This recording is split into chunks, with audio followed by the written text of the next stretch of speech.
interesting that you say that. I'm very interested in Police Officer Yaoi. If I had seen her in her draws, I think it would have been over. Hello everybody and welcome to my little corner of the internet, and welcome to Burn the Midnight Oil, a Kickstarter demo. This is the Kickstarter demo of Burn the Midnight Oil, for the Kickstarter that has begun for Foxglove Games' new visual novel. It's so exciting. Oh, I'm very excited looking at this. I've been very, very excited for this game and anticipating it for a long time, as some of my favorite artists have worked on it. One of my favorite artists of all time, Neat, has been working on it.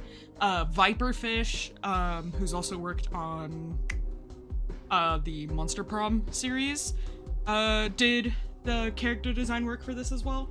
So I already know they're gonna eat, especially with the teasers that they have been sharing. I know that this little freak over here and this one right here are probably gonna be my favorites. Hang on, you didn't see the first little freak that I pointed out. There we go. Oh, you also cannot see Dante's top. Hang on, I'm gonna sandwich myself between these two really quick. Ah, what a dream. This guy right down here, green one, is probably gonna be one of my favorites. I also really quite like Dante's design, but I believe you get to choose between whether or not you play as Cersei over here or Dante, this one over here. But yeah, so she's also very interesting. But we'll see. Okay, I'm gonna put myself up here because typically for visual novels I found this is kind of like the best place to be. So we'll see how this goes. Hopefully this is most optimal. Okay, we're just gonna let's open up the content warnings. So Burn the Midnight Oil contains mature themes and is intended for players 16 and older. Player discretion is advised. So the content warnings are but not limited to horror, blood and violence, strong language, suggestive content, alcohol and drug references, substance abuse, references to past emotionally abusive relationships, references to implied suicidal thoughts. So please be mindful if any of those things may be triggered. Whoa. Aiden. Please be mindful if any of those things may be triggering to you. And without further ado, we're gonna get into this. Okay, please make your selection. We have Dante or Cersei. So Cersei, she is a vampire. She is a vampire who is a private investigator. For 2 decades, Cersei stalked the streets of North Haven as a private investigator. Accompanied by her sidekick Edgar, she mostly deals with trivial jobs like catching cheating spouses, finding missing pets, and slaying vampires.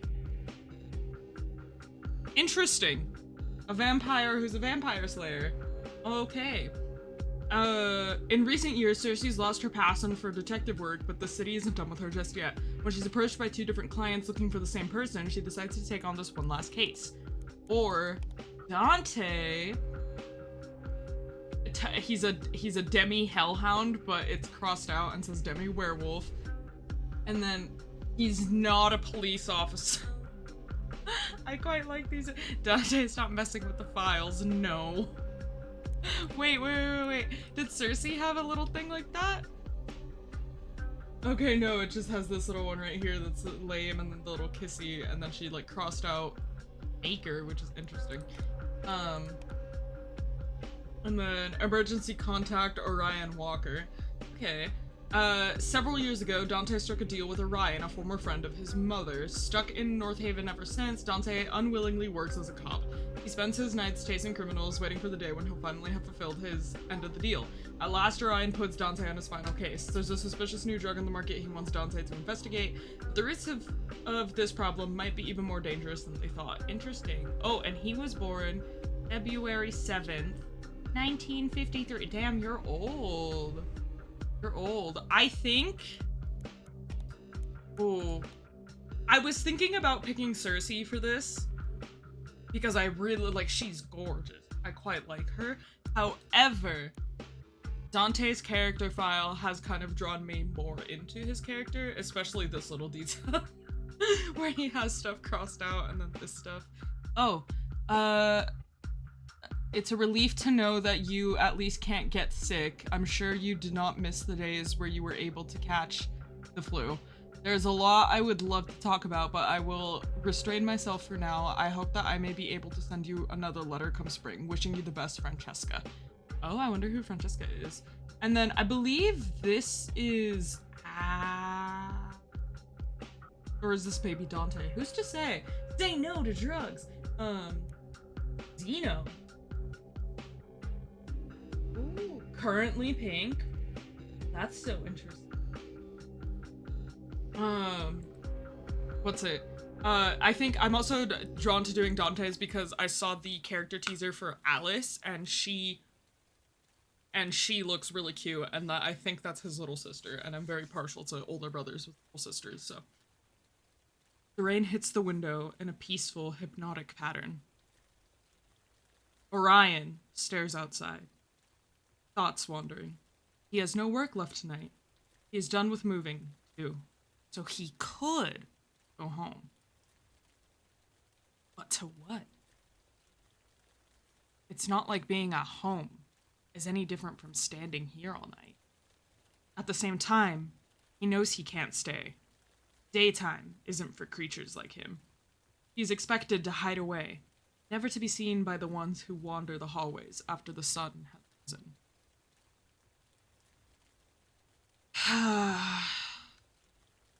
A deep sigh escapes him. He is sure it's the rain that's making him melancholic. It had rained the day his mother died, too. His mentor died, too. Oh, Francesca. Why the deep frown? Orion feels himself twitch at the sound of someone else in the room. Only the familiarity with her voice can ease his initial tension. He locks eyes with the woman reflected in the window. It's you. Damn! It's me. Francesca sits down on...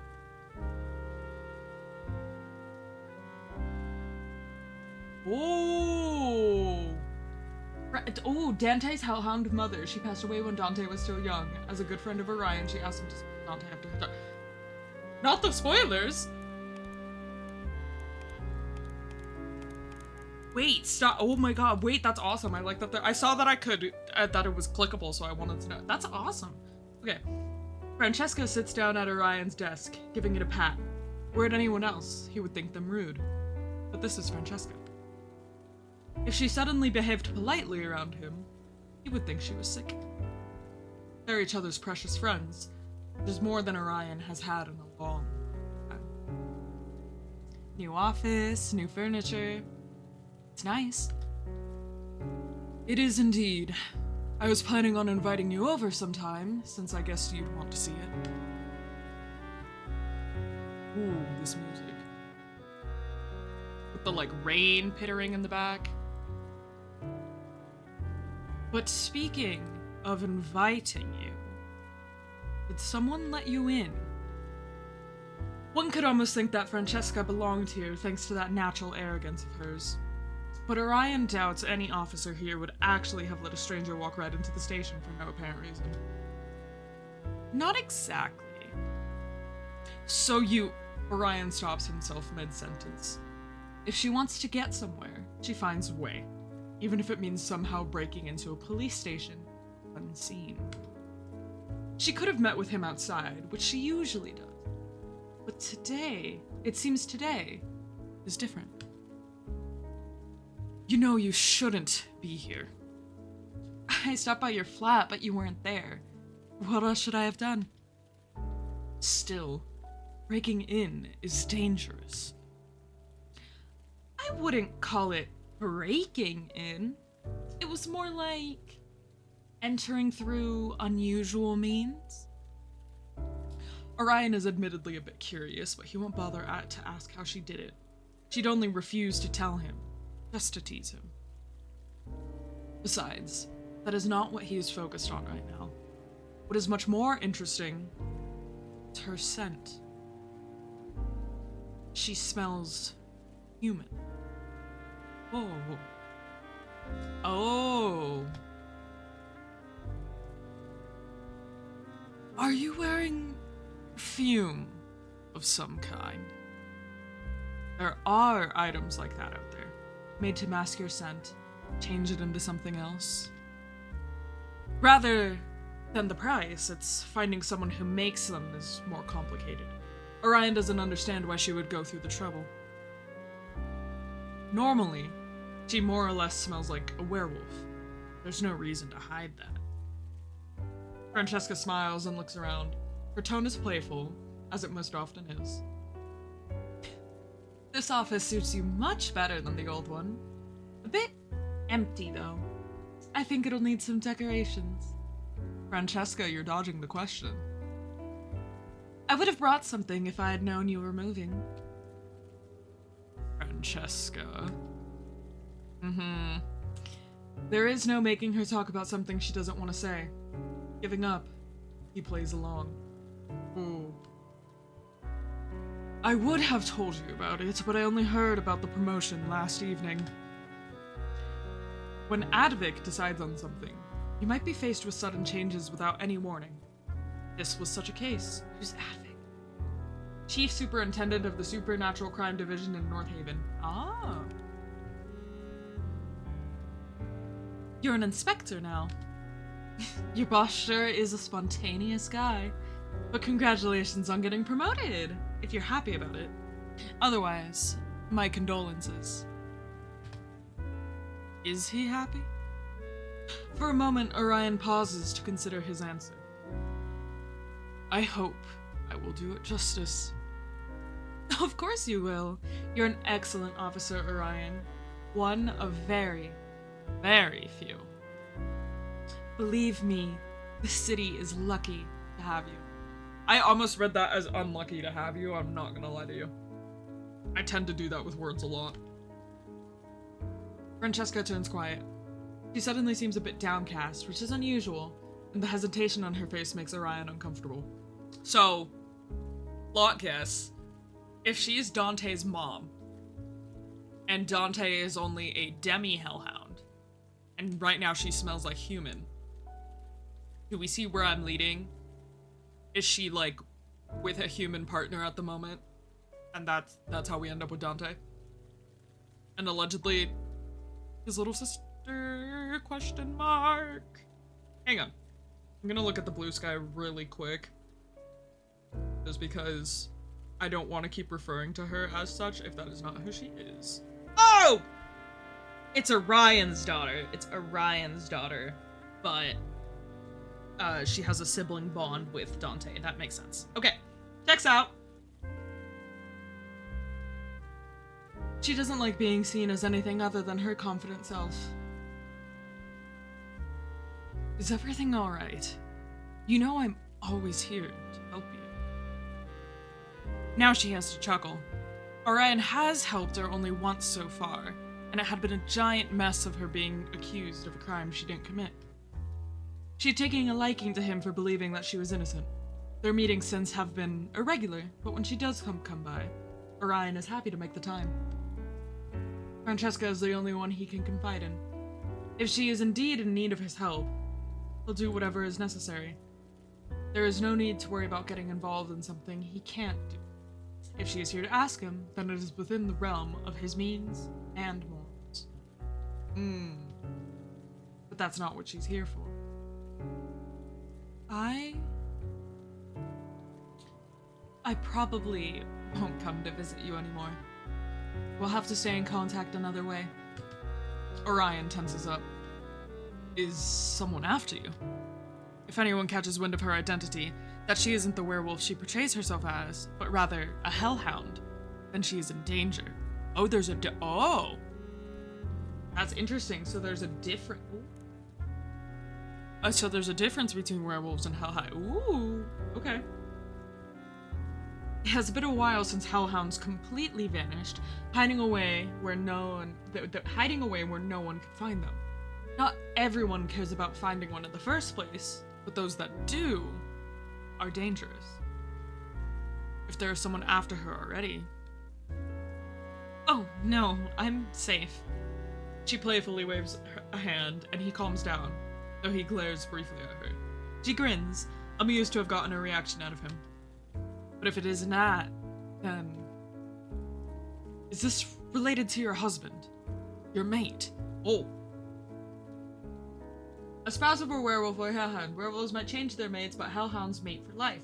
Mate doesn't necessarily have to be from the same species. How fascinating. Okay. I wanted to know the context behind that because I want to know if we were gonna go like a fated mate type direction or if it's just like a general. And hellhounds mate for life. How interesting. Okay. Ow! I bumped my elbow against my desk. Yes. She touches her belly. Oh, she is! She's pregnant. Orion stops himself from rushing... Sorry. She touches her belly. Orion stops himself from rushing over. I'm pregnant. Congratulations! Thank you. Her voice is warm and filled with love. Orion has never met her husband, but he has seen him from afar, a normal human. The relationship isn't going to be easy, but Francesca always wanted a mate and a child. Her wish is finally being fulfilled. Oh, that's so heartwarming. So, yes, I will be focused on taking care of him. Makes things a bit more complicated. Oh, and she already knows it's a boy. Him? You already know the gender. She didn't mention being pregnant last time they met, which wasn't that long ago. And her stomach is still flat. She can't be too far along. Not officially, but I have a hunch. Francesca's instincts aren't to be underestimated, or so Orion is tempted to believe her. Son. I already thought of a name. Do you want to hear it? Her excitement is infectious. Orion feels himself smile. I'd love to. Oh! Dandelion. Dandelion? Yeah, Dandelion. Or Dante. That one's a bit snappier, don't you think? It's a good name. Did you come up with it together with your husband? He left the full decision to me. We want our boy to have a name that suits a hellhound, and my husband has hardly any idea what those would be. It'll be the only connection he will have to my side of the family for a long while. Her voice drops again. She sighs, visibly affected by the ups and downs of her own emotions. Orion's eyebrows scrunch together. Although hellhounds and werewolves aren't the same species, they do share various canine characteristics. One of them is their pack, which is of great importance to both. Do you not intend to introduce him to your pack? Is there a reason to hide him? Because he's half human? Hellhounds don't care about that. Francesca closes her eyes and inhales deeply, steadying herself. We will stay here with the humans. My son will grow up as one. No going back to my home. At least, not anytime soon. Why? I have to imagine it's probably like a safety concern she has, right? Orion goes through what he knows about hellhounds. It's not a lot. Either unconfirmed rumors he has heard from other supernaturals or tidbits from Francesca. As far as he knows, young hellhounds are still too weak, and worse, too unstable to protect themselves. That makes them easy targets for people who want to catch a hellhound. They'd never be safe out in the open. I see. It'd be more secure for Francesca to take her child and husband into hiding. Join her family in that place no one knows. Interesting. Well, yeah, no, I mean, to go into hiding altogether, but also, wouldn't him growing up around a bunch of hellhounds be like the easiest way to offer protection? I don't know. We'll see. I'm not sure how far this world goes yet. I really like a lot of the world building that they're doing right here, right now. A place where a young hellhound can be raised without worry. That sounds like a great risk to take. Will he be safe here? Well, Francesca brushes a hand through her hair. There's only one way or the other. Either way, we join my family until our son is grown, or we stay here. My husband won't be happy in my home. It's too different. So I decided we would stay here. A hellhound's mate and child are always equal. Francesca would never make a decision that favored one over the other. That's a nice touch. The child? It's not as dangerous as you think, as long as we do it the right way from the start. We will be a human family. My son will be raised as a human, his father will be one, I will be one too. Orion sniffs the air again. He still smells human. That is likely part of the plan. What is Orion that he has this heightened sense of smell? Is he... I want to guess vampire just from the pointy ears, but who's to say true? He hadn't expected the perfumes to be so effective. We will completely escape the attention of anyone supernatural. As long as we do that, there's nothing to fear. Although it will mean you're giving up a lot of yourself. Hardly a big sacrifice to make for the happiness of my loved ones. Oh. So, the plan is to seem as human as possible? Yes.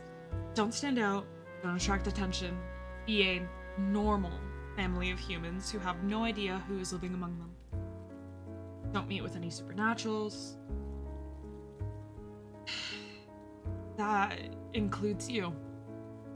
Orion chuckles into the silence that's fallen upon them. Don't look so guilty. I understand. If you regularly met up with a vampire, people will get suspicious of how you know each other. I clocked it! I knew it! You will move away as well, I imagine. Not many people have seen me around, but we won't take the risk. I'm also going to do something about my looks so that even if we do run into someone, I won't be recognized. A shame for my beautiful face, don't you think? Your husband is very lucky to have a wife that is willing to do so much for him and your child. Truly, because my heart is so full hearing about them. Oh, don't flatter me. You'd do the same if you had a family. I would. It doesn't matter anymore. Anymore? Orion! He'd accepted that he would never have a family when he allowed himself to be changed. Oh! He'd accepted it even before that. Oh! Don't say that. You're immortal. You're too young to talk as if you'll never find love. I'm hardly young. Yeah, no, even if, like, listen. I'm sure you've aged like fine wine, though. Just saying. I would hit. Who said that? You are for a vampire. Believe me, there will be more than enough women who will appreciate your mature charm, even as a vampire. I'm not interested in a relationship right now, let alone with a human. I said the same about humans before I met my husband, and now look at me. Fate will decide for you. Francesca falls silent once more. If you can... Yes? Considering you're technically immortal, you will outlive me easily. If needed, you call me young, but not yourself. You have several centuries ahead of you. I know, I'm just saying that if needed, and if you're not busy with your own family or anything, could my son come to you for help when he needs it? I'm offended you even think you have to ask. You, your husband, and your son may contact me anytime. Francesca puts a hand on her chest, exhaling slowly. Oh, that's a relief. The thought of my boy being alone has been nagging at me since I knew I was pregnant. Be honest. There really isn't anyone after you? No one. I'm probably just overthinking, but I still wanted to talk to you about it. It was... She doesn't finish her sentence. A hunch. Neither of them want to think about why she feels so worried when there is no need to be. Oh no. Francesca slips off the table. She brushes off her clothes and smiles at Orion. You're leaving? Yes, it's about time. My husband is waiting with all of our things packed. I'm not sure when or if we will see each other again, but I'll send you letters. They could be traced. I'll get them to you without anyone noticing. That much I can do. You just want to boast about your child, don't you? Maybe. She laughs, more lighthearted now. Well, guess this is goodbye. Oh wait, sorry, I was reading that. Well, I guess this is goodbye. Farewell, Orion.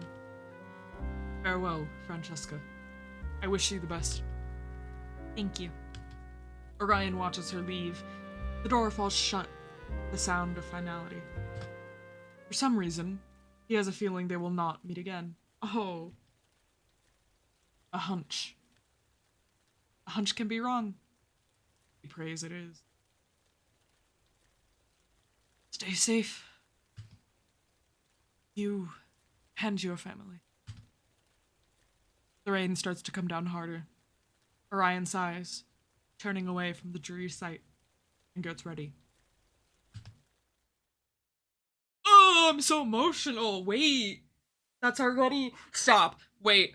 I could cry already. Stop it. My little boy. My Dante.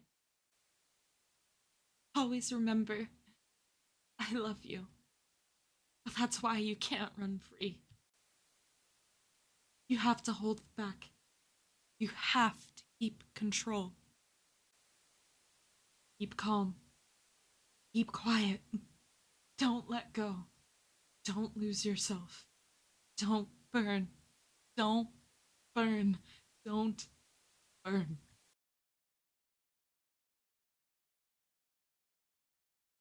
Don't die, my child. I could cry. Ugh. Dante. Okay, here we go. Here we go. Lock in. Damn it. Holy shit. The woman was too stunned to speak.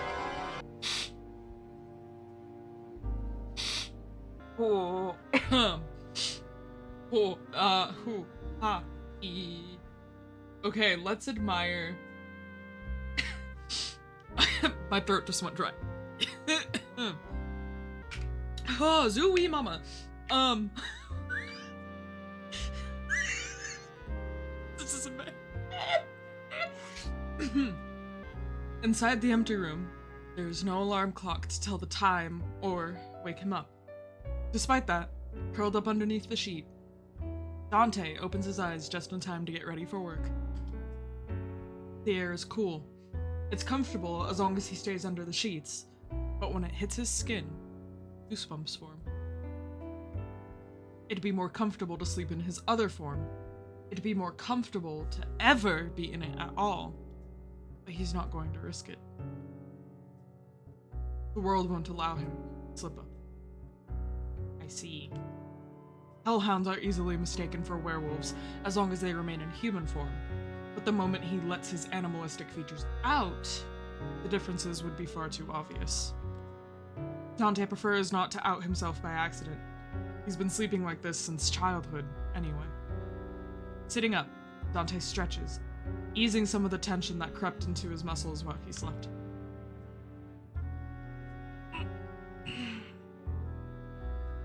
One of those streams again. I didn't need to start my night like that. Sluggishly, he drags himself out of bed. Whatever. It's not a dream he's unfamiliar with, but there hasn't been a single time when he enjoyed waking up to the voice of his mother. Yeah. Oh. I just want to say really quickly before I forget, and because I want to stare at this sprite for longer, maybe I'm stalling, who's to say. The use of color is really, like, I love the blue highlights and then the red, like, I guess it's almost a highlight, but it's more of like a backlight. It's really great, and I love the subtleties, like, here on his eye. where the ends of his lashes dip into blue. It's so nice. It's so pretty, dude. It's so pretty. He's he's pretty. But in the end, a dream is only a dream. When the lights in the room turn on, it quickly fades. Dante rubs his eyes, blindly stumbling towards the bathroom for a shower. Okay. Getting ready for a job at night is no different from getting ready for a job during the day. Wash up, change clothes, eat breakfast, or not. If you ask Dante, it's a waste of time. I agree, I've never liked eating breakfast. Woo! You know, and I thought the characters sprites that they teased, I thought the previews were good, but no, ooh. I adore this art style. I really, really do. Should have everything. There's little Dante has in his room, and even less that he cares to bring to work. He's ready in no time. Hair still damp, he walks out the door, but stops midway. Oh, I also want to say, because I didn't comment on it, this tattoo. Very cool. Very nice. Huh? There's footsteps. 2 pairs. Wait, I'm gonna wait. I'm gonna wait it out. You never know who it is.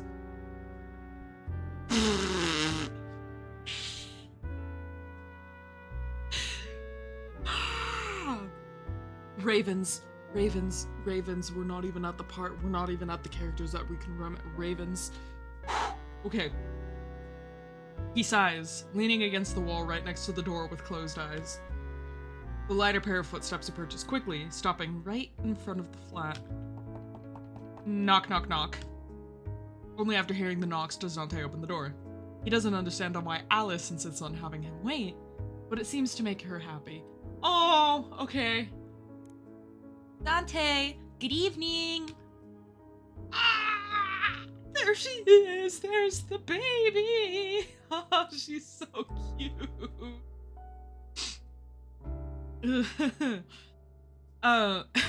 She has no sense of danger.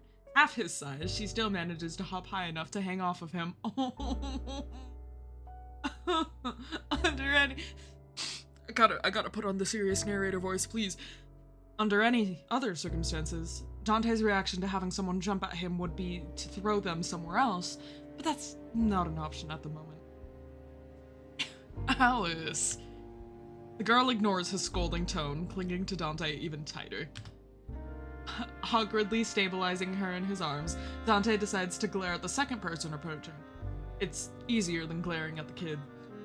Oh, see, I love how she's like such a pop of like purples and blue as well. Very complimentary to him, but he's clearly like much dark. That I could eat this art. I could eat him. Alice's father sees no reason to hurry over. He just tips his head in greeting, perfectly relaxed about letting his little girl cling to a supernatural. Damn! And I thought he looked good in the opening CG. Lord have mercy. I like the pink. I like the pink. Ooh, okay, and good evening. I forgot the voice that I gave. Instinct makes Dante want to return the greeting in kind. Out of spite, he doesn't. Why are you being Mr. Grumpy Guts with your pseudo father? What happened? Uh-oh. Oh. Okay, this is not a good thing. What are you doing here? And more importantly, what is she doing here? Alice allows herself to be put down. Even though there's a soft growl accompanying Dante's words, she looks mostly unimpressed. Yeah, I figured. But I can't dip that far into the back of my throat, or we start hitting, like, Andy territory, where I start talking like this in the back of my throat, and then it gets really quiet and really weird, and I just don't think this is the type of voice that would suit Dante. He doesn't seem like he would have this kind of gravel. He has a type of gravel, but it's a gravel that I don't think I can achieve, unfortunately. I would love to put the growl in his voice if I could, because I could kind of tell. I like his little chompers that are kind of coming out here. But anyways, I'm not allowed to come? this is no place for a child, he wants to say. This corner of the city is dangerous. You know that. Besides, it's not good for a child to spend so much time on humans. But what comes out of Dante's mouth instead is, you are. Cursed. Oh. Cursed be those big, innocent puppy eyes. Are you mad I'm here? Ah, baby. It's hard for Dante to be. It's hard for Dante to be. You don't get mad at pups. Not really. Even if they're not an actual pup. So there's no problem. Still doesn't explain why you're here. Oh, there's a little like wolf symbol next to his name, or the hellhound symbol, I guess I should say. I wonder if that's Lord, dude. This. Maybe I should have gone with Cersei, but I feel like I would be worse in Cersei's route. I'm so serious. I feel like I would be worse in Cersei's route. I'm covering my man's face over there.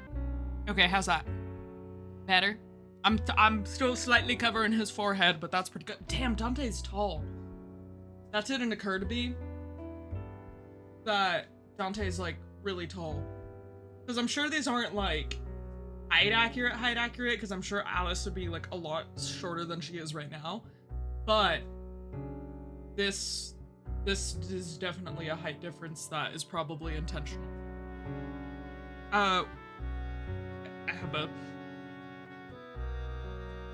With a chuckle, Alice's father joins the conversation.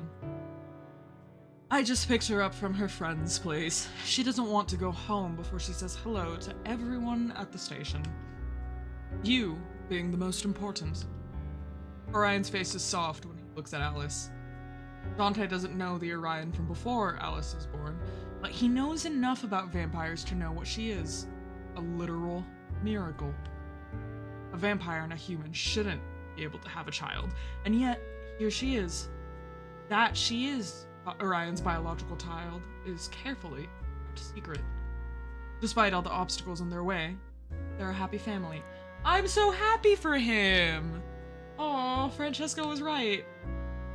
And, for reasons Dante doesn't get, Alice keeps trying to pull him into it. I really, really wanted to see you. You never come by, so if I don't go to you, we never meet. Which would be preferable. I don't agree with her visiting the office either, but you know that it's impossible to stop her. Oh, wait, sorry. I don't agree with her visiting the office either, but you know it's impossible to stop her from doing what she wants. Orion's words aren't quite the truth. He'd never let Alice near anything that could cause her harm. It's because he's confident that the station is a safe place that he lets her visit for a couple of minutes. I'm not scared at all, because everyone is nice. Nice? He can't agree with that. Raoul aside, most of Dante's coworkers are ready and happy to start a fight the moment they're challenged. As funny as Dante thinks it is to have an entire division full of questionable personalities, you wouldn't call them nice. Everyone just acts friendly around Alice because she's a little pup. Himself included. Is that a chip on my keyboard? What the? Besides, you and Dad protect me anyways, right? Oh shit. Oh god, the white noise effect is crazy. I'll always protect you. Dante? Alice reaches out to grab Dante's hand. He recoils, though his resistance melts away the moment he sees Alice's expressions drop. We would. Alice's expression wavers for a moment, but she catches herself quickly. I knew it! Behind Alice, Orion watches them, too amused to intervene. I hate that smile. Are we leaving now, or are we gonna stand around and talk forever? Orion's eyes shift away from Dante's. He touches Alice's shoulder, and the girl hums in a questioning tone. Alice, would you let us speak alone for a moment? Okay. She takes a step past Dante, but stops to look up at him. Only when Dante waves his hand at her does she run onward, vanishing around the corner to explore the bedroom. Ooh. Oh, she's over here in the corner. Uh-oh. Rare moment where actually being down here is the better move. Okay. Your room is so boring. There's nothing here. One day I'll make you decorate it. I'll get you a new lamp, curtains, and then a bookshelf. Her voice trails off. Dante listens to the sounds for another moment, steps towards the window, then the squeak of it being open. Oh. Her voice trails off. Dante listens to the sounds for another moment, steps towards the window, then the squeak of it being opened. Knowing that she's successfully distracted and not eavesdropping, Dante and Orion turn towards each other. So, what do you want? Don't think I believe your shitty excuse. That's not why you're here. I am picking her up, and she did want to come here. I didn't lie. But I'll admit, it's good to see you in advance. There's a new case. And there's one every day. What? Are you here because you didn't think I'd be on time? Too bad. I'm awake. It's a task I can only hand to you and Raoul. If he's saying that, he knows Dante won't want the case. He's trying to get all the fuss out of the way without Raoul around. Just because Raoul loves to rile Dante up whenever he tries to evade work. Sounds like it's going to be a massive bother. I'm not doing it. You have no other choice. I do. Just heard it. I'm not taking. We have deal, Dante. Damn deal. It's why Dante's a police officer in the first place. There's no way he'd ever work as one otherwise. That part. Just a couple more months, and I can finally leave. I can still say no or demand more money. Interesting.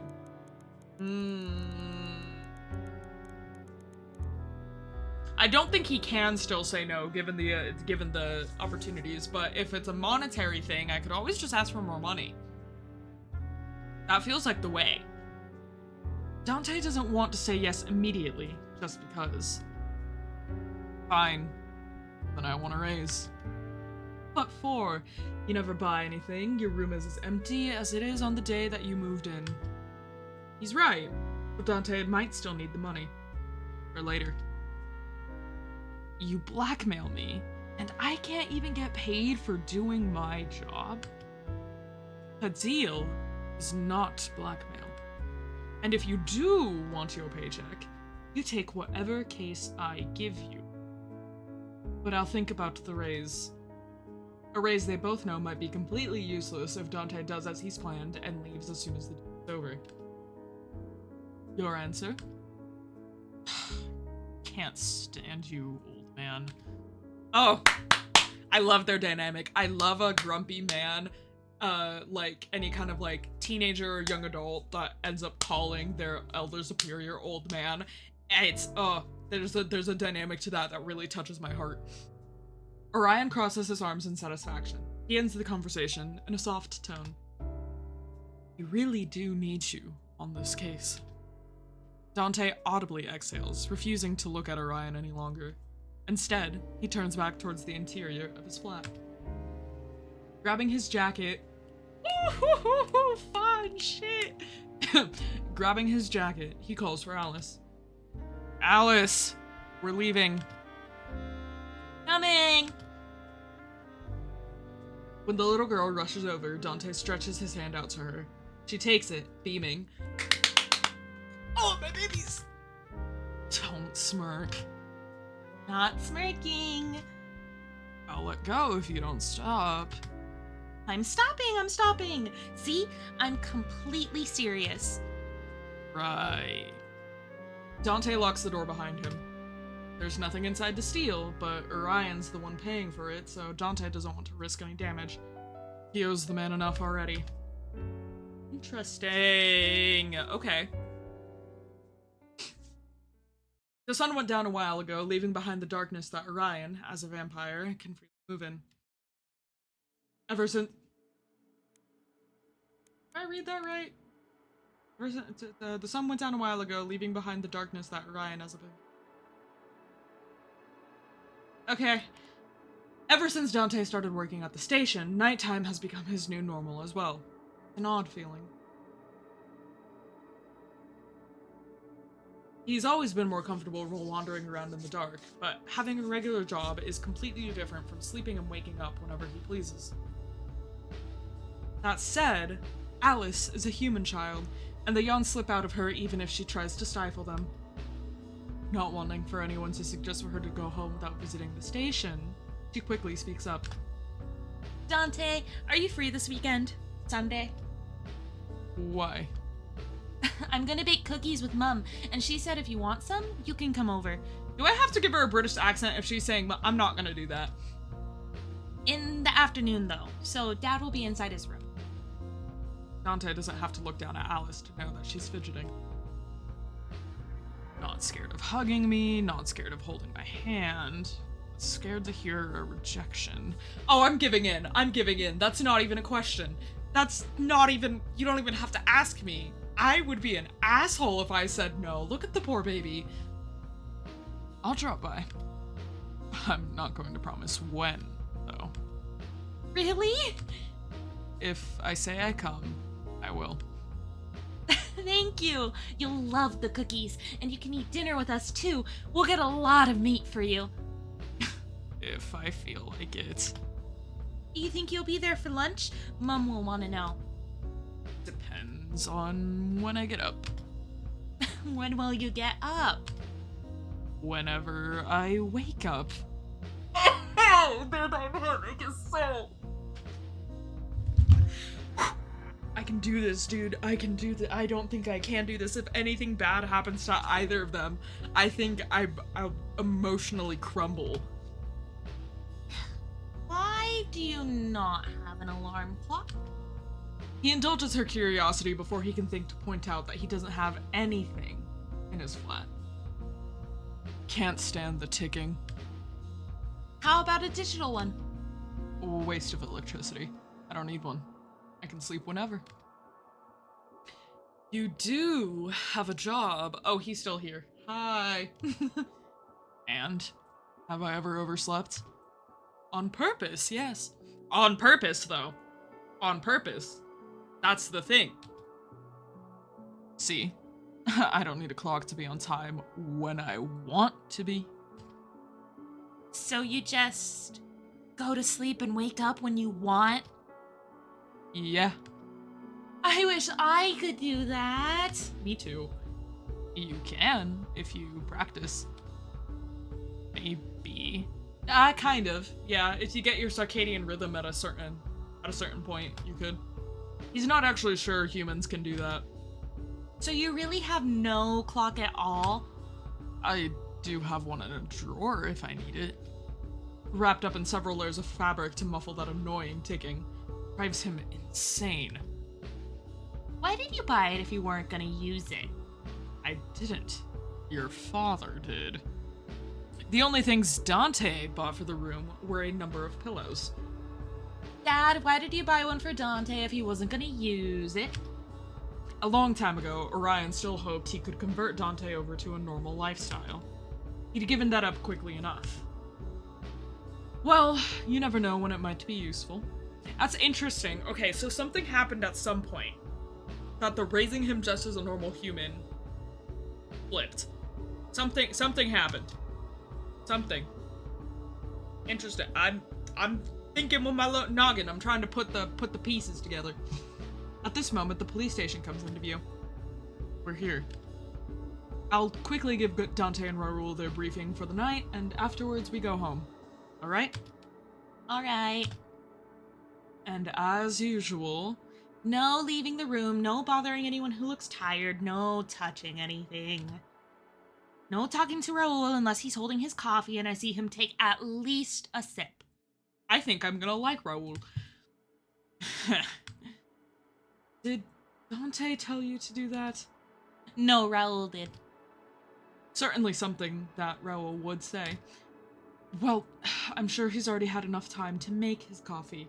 We're a bit later than usual. Not my fault. My fault? Your stubby legs still need time to grow. But you're not saying it's not my fault, huh? They're so cute. I love them. I kick my feet with joy.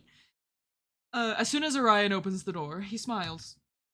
Ah, there's Raoul. Let me see him. As a human child, Alice has little understanding of how quickly some supernaturals can locate people inside a room, but locating Raoul is easy, even for her. He's in, the little corner where the coffee maker is, just like at the start of every shift. Can I see them? Can I see them? Can I see— Ooh.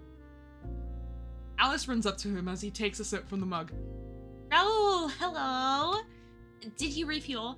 Is the conversation function working, or do I need to wait? That's so cute. Oh! This one's Raoul. Okay. I feel like— okay. I remember seeing a lot of the sprites, or yeah, some of the sprites and artwork that they teased for the characters, but I don't think I fully registered who was who in my brain. Good touch. Always a good touch to do the booby harness. Raoul pats her head, a bit of fondness creeping into his eyes. It's enough. Good evening to you as well. He then turns towards Orion. Good evening, sir. And to Dante. Hello. What? No good evening for me? No, I don't want you to have one. Want to see how quickly I can ruin your evening? Do the both of you want to have a bad night? I already told Dante, but I have a task for you. Raoul takes a big gulp from his mug. Evening ruined. Thank you very much, sir. I quite like this dynamic. Okay. Alice watches the adults with worry. Is there a big problem, Dad? It's just work as usual. Go and say hello to the others. I won't be long. Fine. Oh, poor thing. Woo! Okay, we got the red and blue. We got the, okay, he's 50-50. How copcore of him. Oh, okay. Raoul sighs, leading the way to his desk. He takes the chair, side-eyeing Dante as he sits next to a neat stack of paperwork. Don't sit on my desk. Would you rather I lay down on it? I love them already. Raoul looks like he's about to throw something, but holds himself back. If you like the table that much, should get a leash for that collar of yours and chain you to it. Wait, I'm sorry. If you like the table that much, should we get a leash for that collar of yours and chain you to it?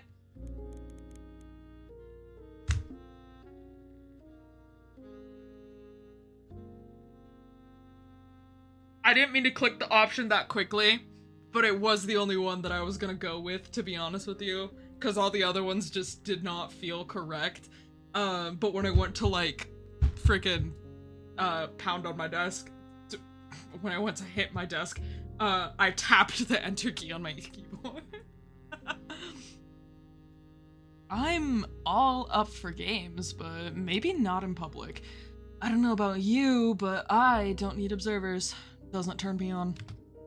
He watches Raoul process the last bit of the conversation, the words seeping much too slowly into his caffeine-deprived brain. Ugh. Sir, permission to stab him? Denied.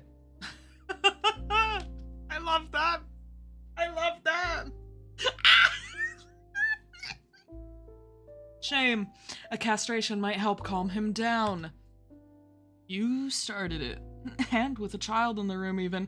Oh shit! My fault. I forget. Sorry, babe. Sorry. Raoul closes his eyes. Raoul closes his eyes. If he has some sort of mantra to keep him calm, now is when he's using it. He turns to Orion, ignoring Dante completely. If there's a case, it might have been better to not bring Alice along. She looks worried. Orion joins them at the desk. I wish she was worried. Because of me and Dante, she has far too little fear of supernaturals. I guess it's positive that she accepted having a vampire father this quickly. If you two want to talk about childcare, do it when I'm not around. Give us the terribly important briefing already. It is rare for you to give us the briefing directly. Sir, did something happen today? Last night, actually. You two were gone already, and I was doing a final round of patrols before heading home. Orion leaves for a moment, then returns, a folder in hand. He taps on it as he talks. It was mostly quiet. I ran into a fight in front of Mirage. Nothing unusual at first glance. A popular club for supernaturals in North Haven, owned by the werewolf Alfred Chadwick. Humans in the know are also allowed inside. I see. But one of the men was unusually aggressive. It was almost impossible to get them off of each other. Just when I was about to resort to harsher methods, one of them... Orion stops. The way he's hesitating is unusual. He usually knows what to say. He changed. Mutated, you could call it. Did you arrest him? He died. Oh, but it escalated that far? Did you accidentally break his neck? No. He died on the spot. From one second to the next, he simply fell over and stopped moving. Raoul inhales deeply. Dante has heard him curse often enough, but this time, the man only glances in Alice's direction. His hands move, forming a curse in silence. I love the accessibility. Wait! So is Raoul hard of hearing? Because I did notice these on his ears. So is he like hard of hearing or like partially deaf in some way, or on the spectrum of deafness in some way? Because I love that. And I love the signing curses when you don't want to say a curse out loud around a child. That's so fun. His hands move, forming a curse in sign language. Dante knows it well enough to recognize that now. So does Orion. Don't curse in front of her. Not even in signs. Not. Raoul quietly puts his hands away. Did you get hurt? Doesn't smell like blood. Shh. Be quiet, Dante. I didn't ask you. As Dante already confirmed, no. Nothing that didn't heal immediately. The problem is that we have never seen anything like that happen before. His body was in an abnormal state. Pathology? On it, but no updates yet. He didn't tell us what it looks like. We are going to investigate this. Why exactly? Do we think there's more mutants around? We do. I heard mutters of people saying that this wasn't the first time they saw that happening to someone. There has to be a cause. So, what are we looking for in people? Visually, I mean, even a smell, if you have one. I'd love to tell you, but it's hard to explain. There was no unusual smell to speak of, and the other changes were... You'll know what I'm talking about when you see it. Great. Nothing has happened since yesterday, but anything that might catch the attention of humans has to be solved as soon as possible. There's not just one, but several government institutions related to keeping humans oblivious to the existence of supernaturals. A rampaging mutant would make that considerably harder. I see. Okay. Very interesting how they're kind of doing the world building in this. I quite like it. That is to say, if they don't solve this case as quickly as possible, it might put human eyes on their backs. And no way in hell I'm gonna deal with Abraxas running around in here. Captain of the SSF North Haven branch, the lone vampire on his team. His agents respect him as a leader, but his loyalty to the SSF has made him unpopular with the local supernatural. Rumor has it that Abraxas once lived as an aristocrat, and he still owns a... aristocrat, sorry. I grew up watching the Aristocats movie so often that I just autocorrect that word. And he still owns a mansion somewhere in the outskirts of North Haven. He has declined to comment. So true. So take care of it before he catches wind of the issue. I need you two to check all the clubs around Mirage. Talk to anyone suspicious. Watch anyone who stands out. You know your work. Orion places the folder on the table. Raoul immediately pulls it over to himself and skims its contents, but it's so thin he's done in no time. Is my mouse dying? Why is it flashing at me? Don't do that. So, why do we have to take this shitty case? Reason number 1, you might have to talk to humans, and Raoul is one of few people in the night shift who passes as a decent police officer. Are you trying to say that I don't look reliable in human eyes? Well... well... You know exactly what I'm trying to say. Admittedly, Dante looks more like a thug than an officer. Raoul is very helpful when it comes to convincing humans that his badge isn't fake. I'll take care of it as usual, sir. Don't worry. Number 2. I want you to keep an eye out for any new substances on the street, in case it's related. Number 2.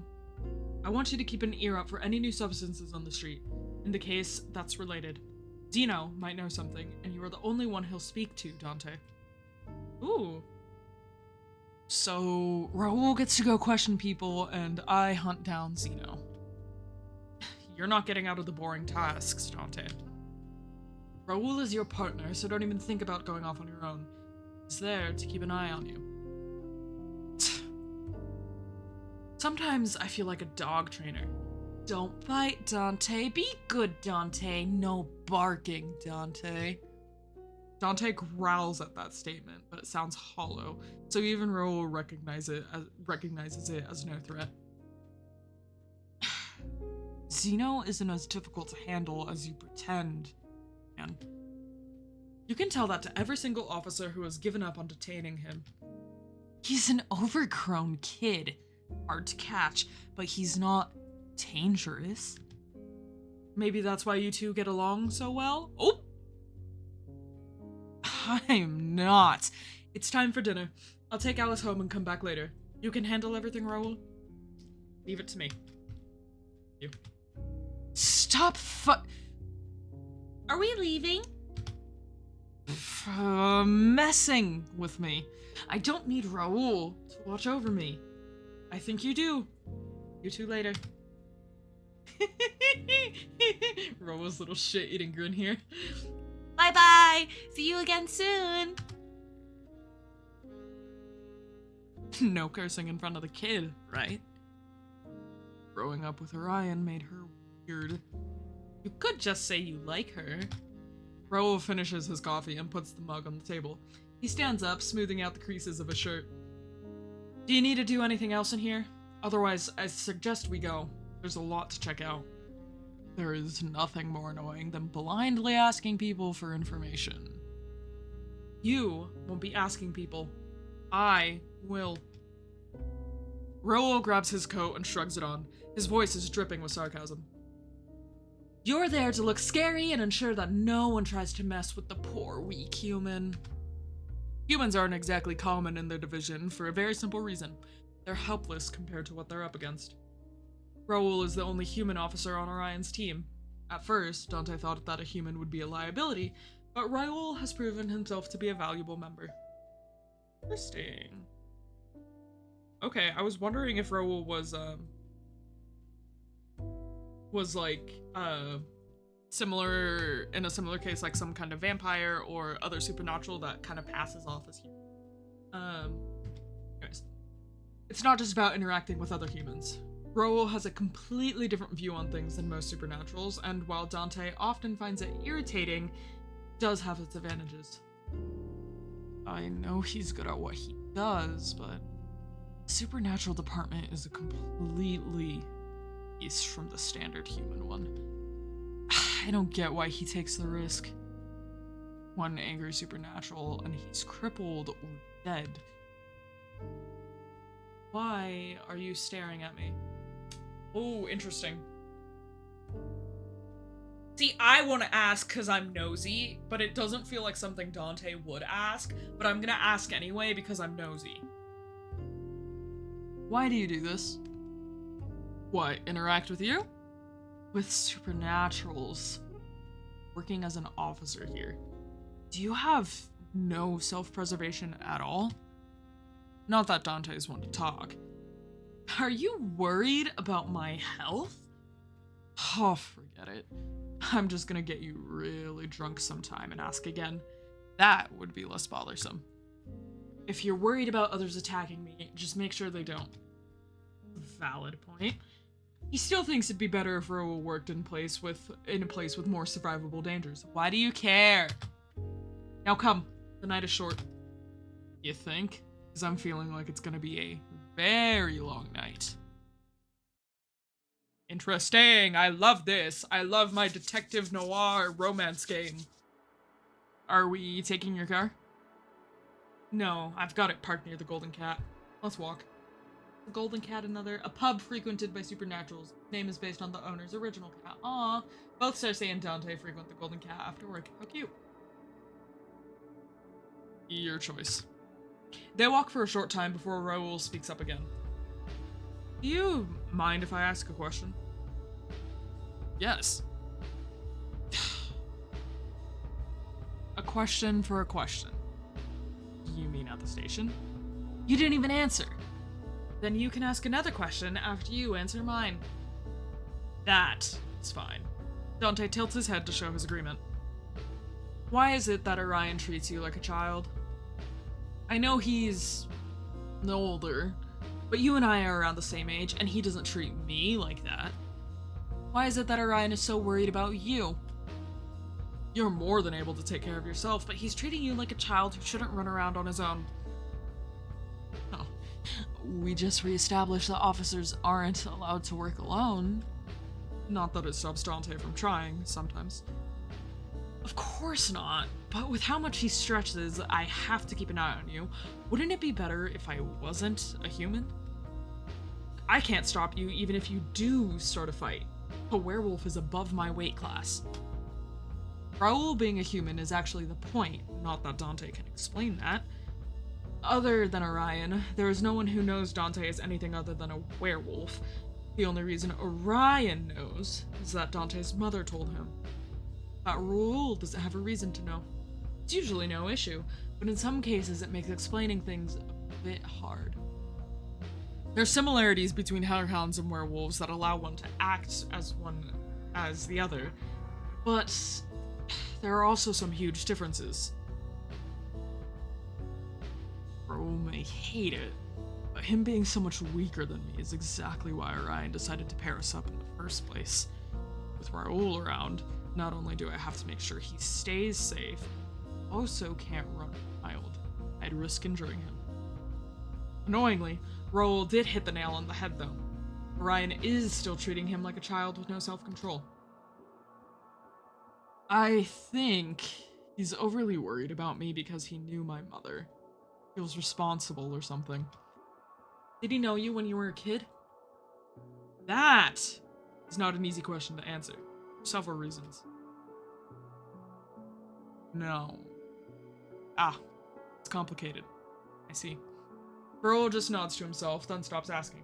Something Dante appreciates. Not that he'd ever say that out loud. My turn.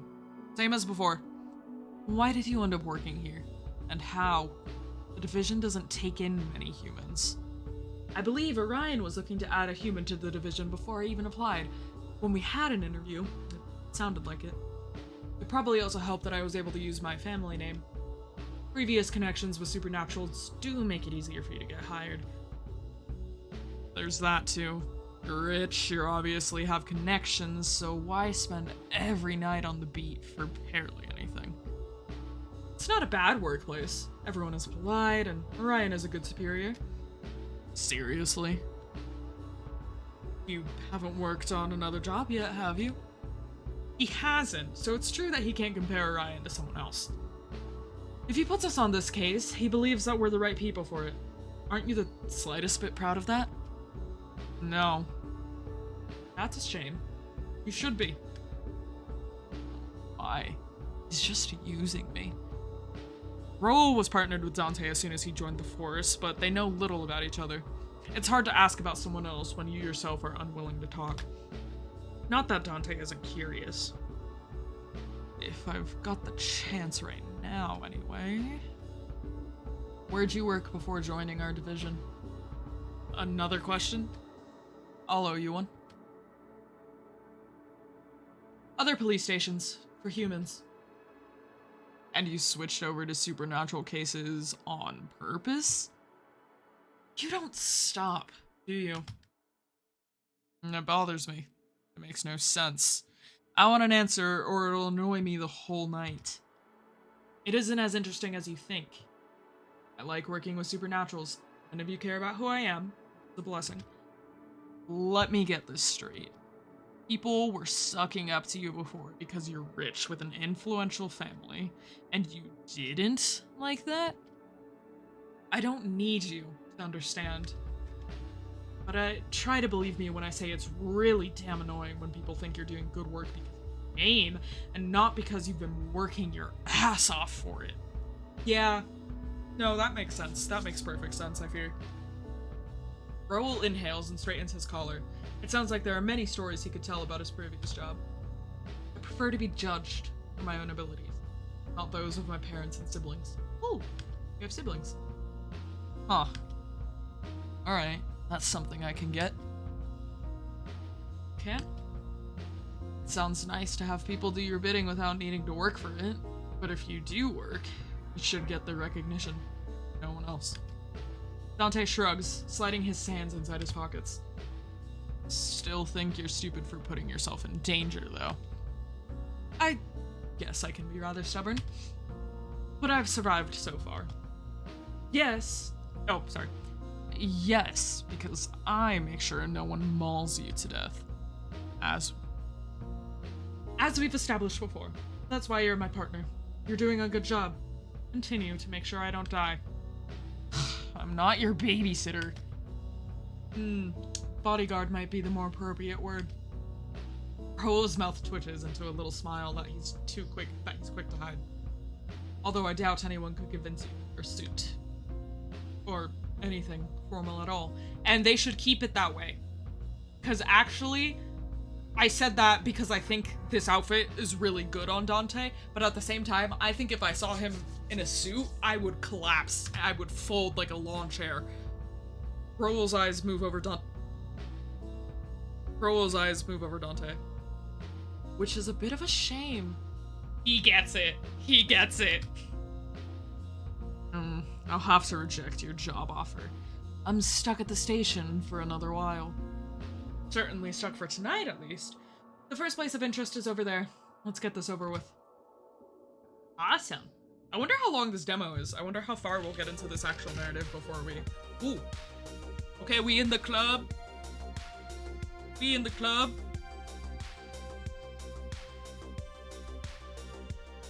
Their first stop was indeed just the start of a long, long night. Many follow before the end is in sight.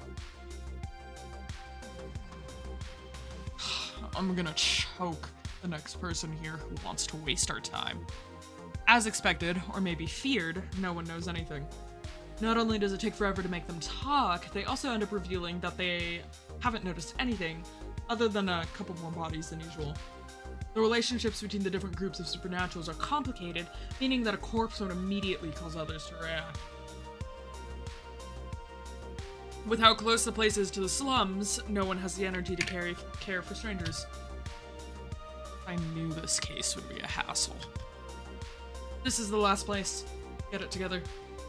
Raoul steps up to Dante's side. Over the years, he's learned to recognize most of Dante's body language, including the signs of his rising annoyance. Another thing that Dante would never say out loud is that Raoul helps. The way he riles Dante up is completely different. Somehow, it doesn't want to make him tear at anybody's throat. How interesting that you say that. How interesting that you say that. I'm very interested in Police Officer Yaoi. It's so interesting. I have so many options, but like Police Officer Yaoi is really speaking to me right now.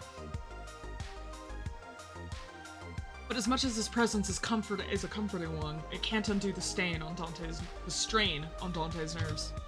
It's tempting to mix in with the crowd. There's alcohol here and loud music. People who want your company for a night. Couldn't care less who you are. Even those with good senses would have trouble locating anyone here, let alone Raoul. If Dante walks off, he'd be rid of him, in this case, in a minute. Break. Just for tonight. And tomorrow is another day. Maybe another break. Dante. Raoul grabs Dante's wrist. It's a light hold. Are you always so quick to realize when I feel like leaving? I could just shake him off. Ooh. Okay, tempting, because I was gonna say I like the idea of deviating off the main path. But I will linger for Police Officer Yaoi. Could. Won't. He'd be easy prey for anyone in here. Raoul stands out. He's human, he's wearing clothes that don't belong here, and he's handsome. Ooh, so you admit it, he's handsome. Without anyone on his side, he might just get swept away. If the wrong person, and there's way too many of those, got their hands on him, he'd never be seen again. Dante would be a pretty shitty bodyguard if he let that happen. Not to mention an even shittier policeman, though he cares less about that. I'm not gonna put him in danger. Dante leans back a bit, and Raoul's grip immediately lessens. Yeah, I know what we're here for. Dante turns away from the crowd. Raoul sighs quietly, as exhausted as Dante feels. We'll be out of here sooner if you resist vanishing into the crowd for 2 minutes. You think I had left for only 2 minutes? Do you think you could have left for longer, knowing that I'd be wandering around the club alone? No. Because Dante is still somewhat convinced that Raoul is severely underestimating the danger of supernaturals most of the time. Just like Alice. That's what having supernaturals like Orion around you does. Warps your perception. Whatever. Where to? Raoul's professionalism returns instantly. He glances around. I'd say the owner, considering he's conveniently wandering around over there. Catching the owner instead of some random staff member is half new. The first one of its kind for the night. Although... Raoul nods towards another corner of the room. That guy might know something too. The little group in the corner isn't hiding. There's small plastic bags being passed around. Healer, huh? We don't have any evidence that the victim was on something. The chances aren't low. The dealer's the best bet for tracking any paying customers. And again, the owner of the place would have a wider network. This is true. Ooh, okay. I'm gonna save here. Yeah, okay, I'm gonna save here so that way if I ever want to come back to this on my own time to try out some of the other options, I can. Wider network versus someone who's in the circle. I'm gonna go with the owner because Orion did mention that we'll have to talk to Zeno, and Zeno is someone who's in the circle, so I would imagine, because Zeno gave me the impression of being involved in the drug scene, so let's try the owner. Let's try the owner before he runs away. Dante walks off in the direction of the club owner, Raoul on his heel. The crowd parts fluidly, closing up again behind them. Dante can't remember the man's name, didn't even recognize him, to be honest, but he doesn't need to. Once they're close enough, Raoul switches positions with him, now standing in front. Alfred Chadwick? Ugh, never. Oh wait, okay. Ugh, never. Not with that name. Al, if anything, but who's asking? Raoul whips out his badge, making the fake smile on the man's face freeze. Police. Damn. I don't need your kind around here. Leave, or I'll call security. Al growls, showing off sharp teeth. There was no doubt he's a werewolf even without the gesture. The night has been long already. Seeing the provocative gesture towards his partner, Dante feels his patience thin out even further. With one large step, he's right in front of the guy, face close enough to feel his breath. When he growls, it's much darker. Sound has owls widening, whole body tensing up. Listen, you mangy mutt. If you call security, I can assure you the blood will flow. If you want this to end without anyone in the hospital, you'll answer our damn questions. The more cooperative you are, faster we're done here. Understood? Werewolves are good at gauging their opponents.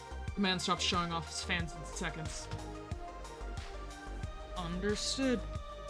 Dante steps back, standing close to Toru now to show that he won't allow any further threats. Owl clears his throat, fixing his collar that hadn't even been touched, and tries to regain his composure. No need to be so aggressive. Can we start? Girl looks at Dante rather than Owl when he asks the question, though it's the werewolf who answers. Not here. Follow me. Oh, very nice. Okay. Ooh, I like the ambiance of like the music muffling because we're in a different room. Al leads them to a small room in the back. It's quieter than the main area, and no one's around to interrupt or overhear them. Okay. Al leaves Dante to close the door. He crosses his arms and leans against the wall, wary and defensive. What do you want? It's pretty simple. We heard about an odd fight in front of your place. Someone died after a burst of aggression. What do you know about that? The police are looking into that? Well, it's to my advantage if you do. There's something real freaky going on there. I didn't see it firsthand, but I got the wildest descriptions of what he looked like when he died. Dante can only assume this is what Orion mentioned. I wonder what actually happened. But it's not just that one guy. I've heard of this sort of thing happening more than once. The dead aren't the usual addicts either, but even some people who typically avoid drugs. Paying customers. Word gets out, I'll really start losing business. Rule tenses up at the mention of more victims. Not a standalone case of sudden death, it seems. When did this start? How would I know? Not like I go around counting days. But are we talking weeks or months? If I had to guess, weeks, definitely. Can't give you an exact time frame, but it's not been that long. How many deaths have you noticed? What kind of question is that? There's always been people acting up and dying in one way or the other. Slums are close and all that. The exaggerated stories are nothing new either. I just thought it was worse than usual till I started losing customers. And you didn't report any of the previous deaths?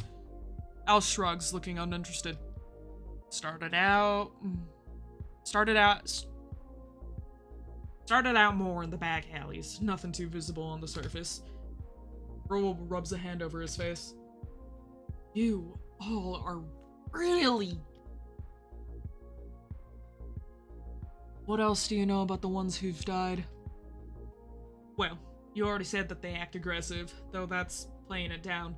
I've seen a little succubus rush into a whole group of supernaturals without a second thought.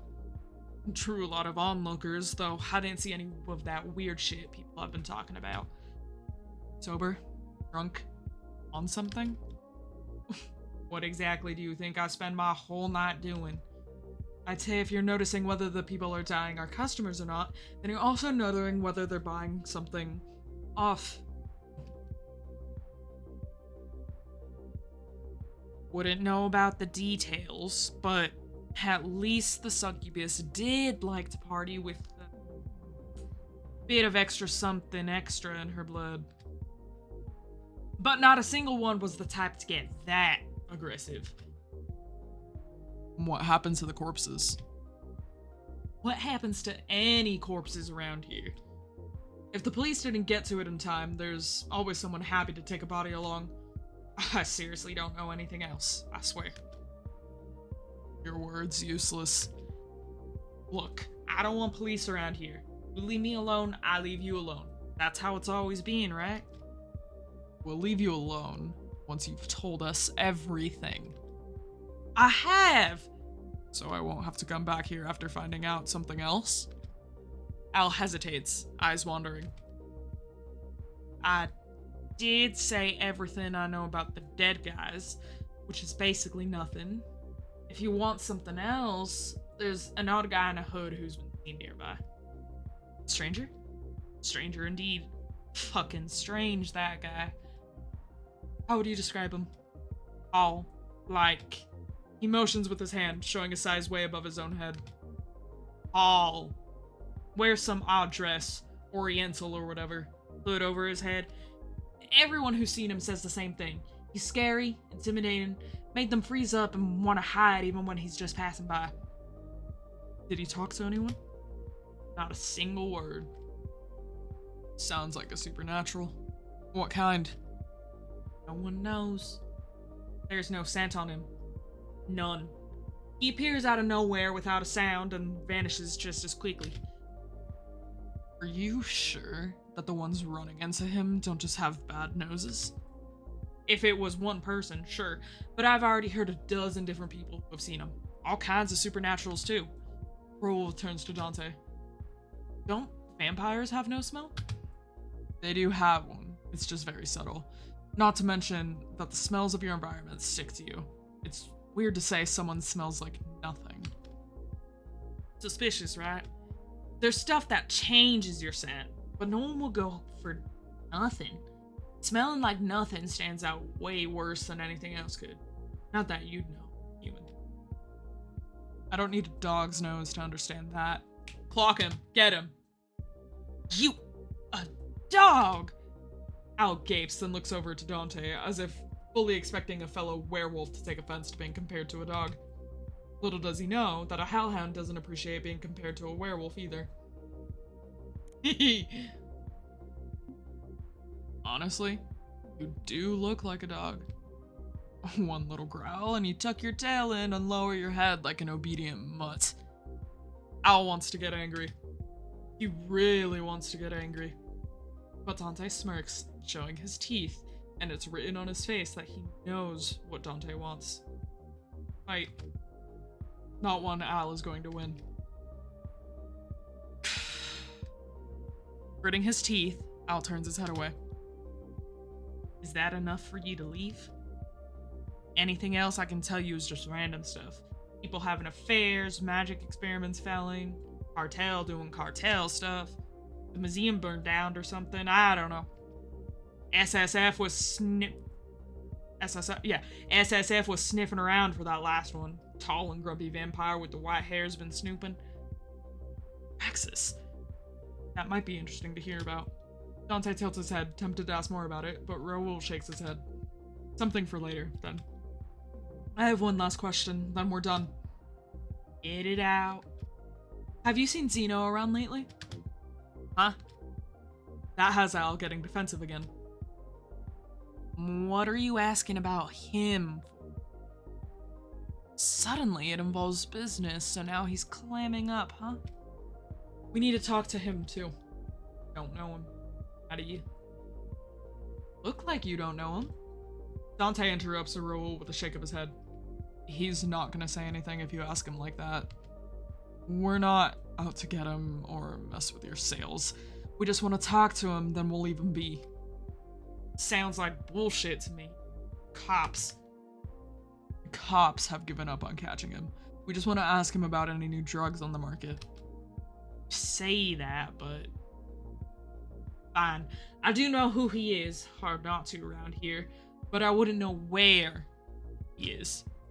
He's here and there, wherever he pleases. A small fry like me couldn't keep an eye on him. Can't help you. That's very much in line with how Zeno behaves. Both Dante and Raoul know that. Alright. Thank you for your help. Are y'all leaving now? Yes. Finally, let me escort you out. This is the most motivated Al has been this entire conversation. Dante and Raoul do get escorted out, but the way out the door slams shut behind them makes it clear that they're not welcome back. So true. Yeah. Bound to happen, I fear. Ooh! I should have punched him just once. Wouldn't have helped. I mean, the fun of it. It's worrying that there are many more victims than we expected. Orion was right to think that something is wrong. well, we've checked all the clubs and all the other places in the area. That makes sense. But since we haven't encountered anyone unusually aggressive or dead, can't do anything else for the moment. I'd suggest you see if you can find Zeno. He's not going to reveal himself if I'm with you, so... meet me at the Golden Cat when you're done. I won't try for very long. Better than nothing. In the meantime, I'll inform some people about the stranger, just in case he's involved with all of this. See you later. Bye-bye. Bye-bye. Oh, I'm gonna miss him. We got Aria's Bolt Hotel. Araya's Bolt Hotel. We got Game Store over here. This is not, I like these backgrounds. Rule doesn't wait for Dante to start complaining, leaving before he can get a single word in. How the fuck am I supposed to find that guy? Dante shoves his hands into his pockets, walking down the street. His best chance of running into Zeno is doing exactly that, just walking around, waiting for Zeno to show himself. He's not asleep, who knows where. He's working at his lab, that's also who knows where. And if he's not working, he's relaxing on some rooftop.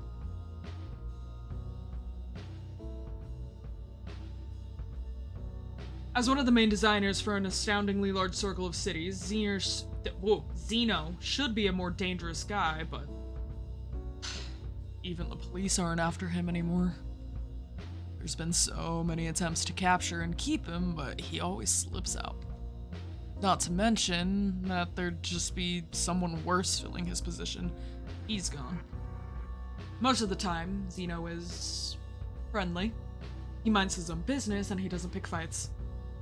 It's not a direct threat to others. Even a child would be safe around him. As long as you can make sure he doesn't feed them anything weird. Okay, word. Word. Is he I think he's the green one. Zeno.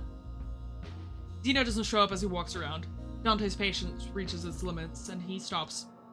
Fuck this. I'm leaving. What? I was just about to stage a dramatic entry. Yeah! I've almost got the timing figured out, and now you've ruined all my work. Zeno, there you are.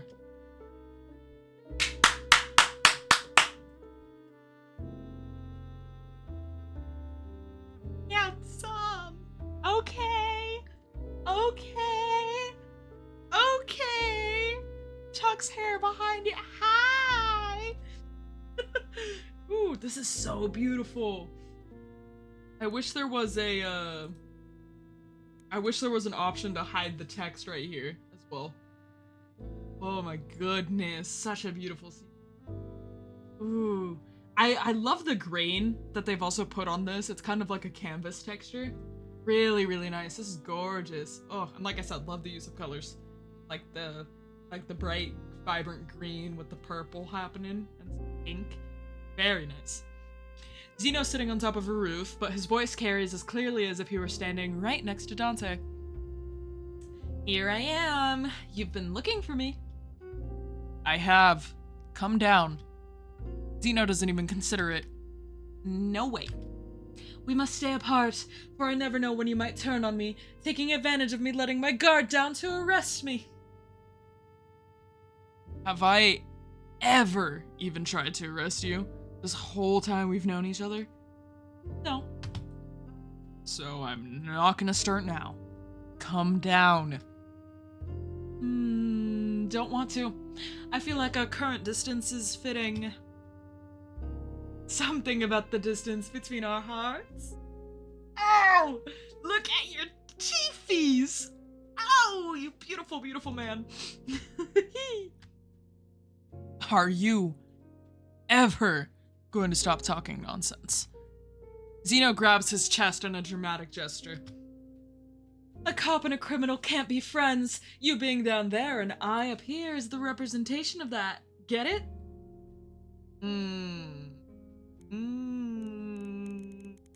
I don't think we are. But I still need to talk to you. Ignore that for a minute. I have to talk to you. I understand. That's why we're talking. Face to face. We are. from far away. Is there any good reason to talk like this? You're a cop, and I'm a good reason. I think that's a good reason.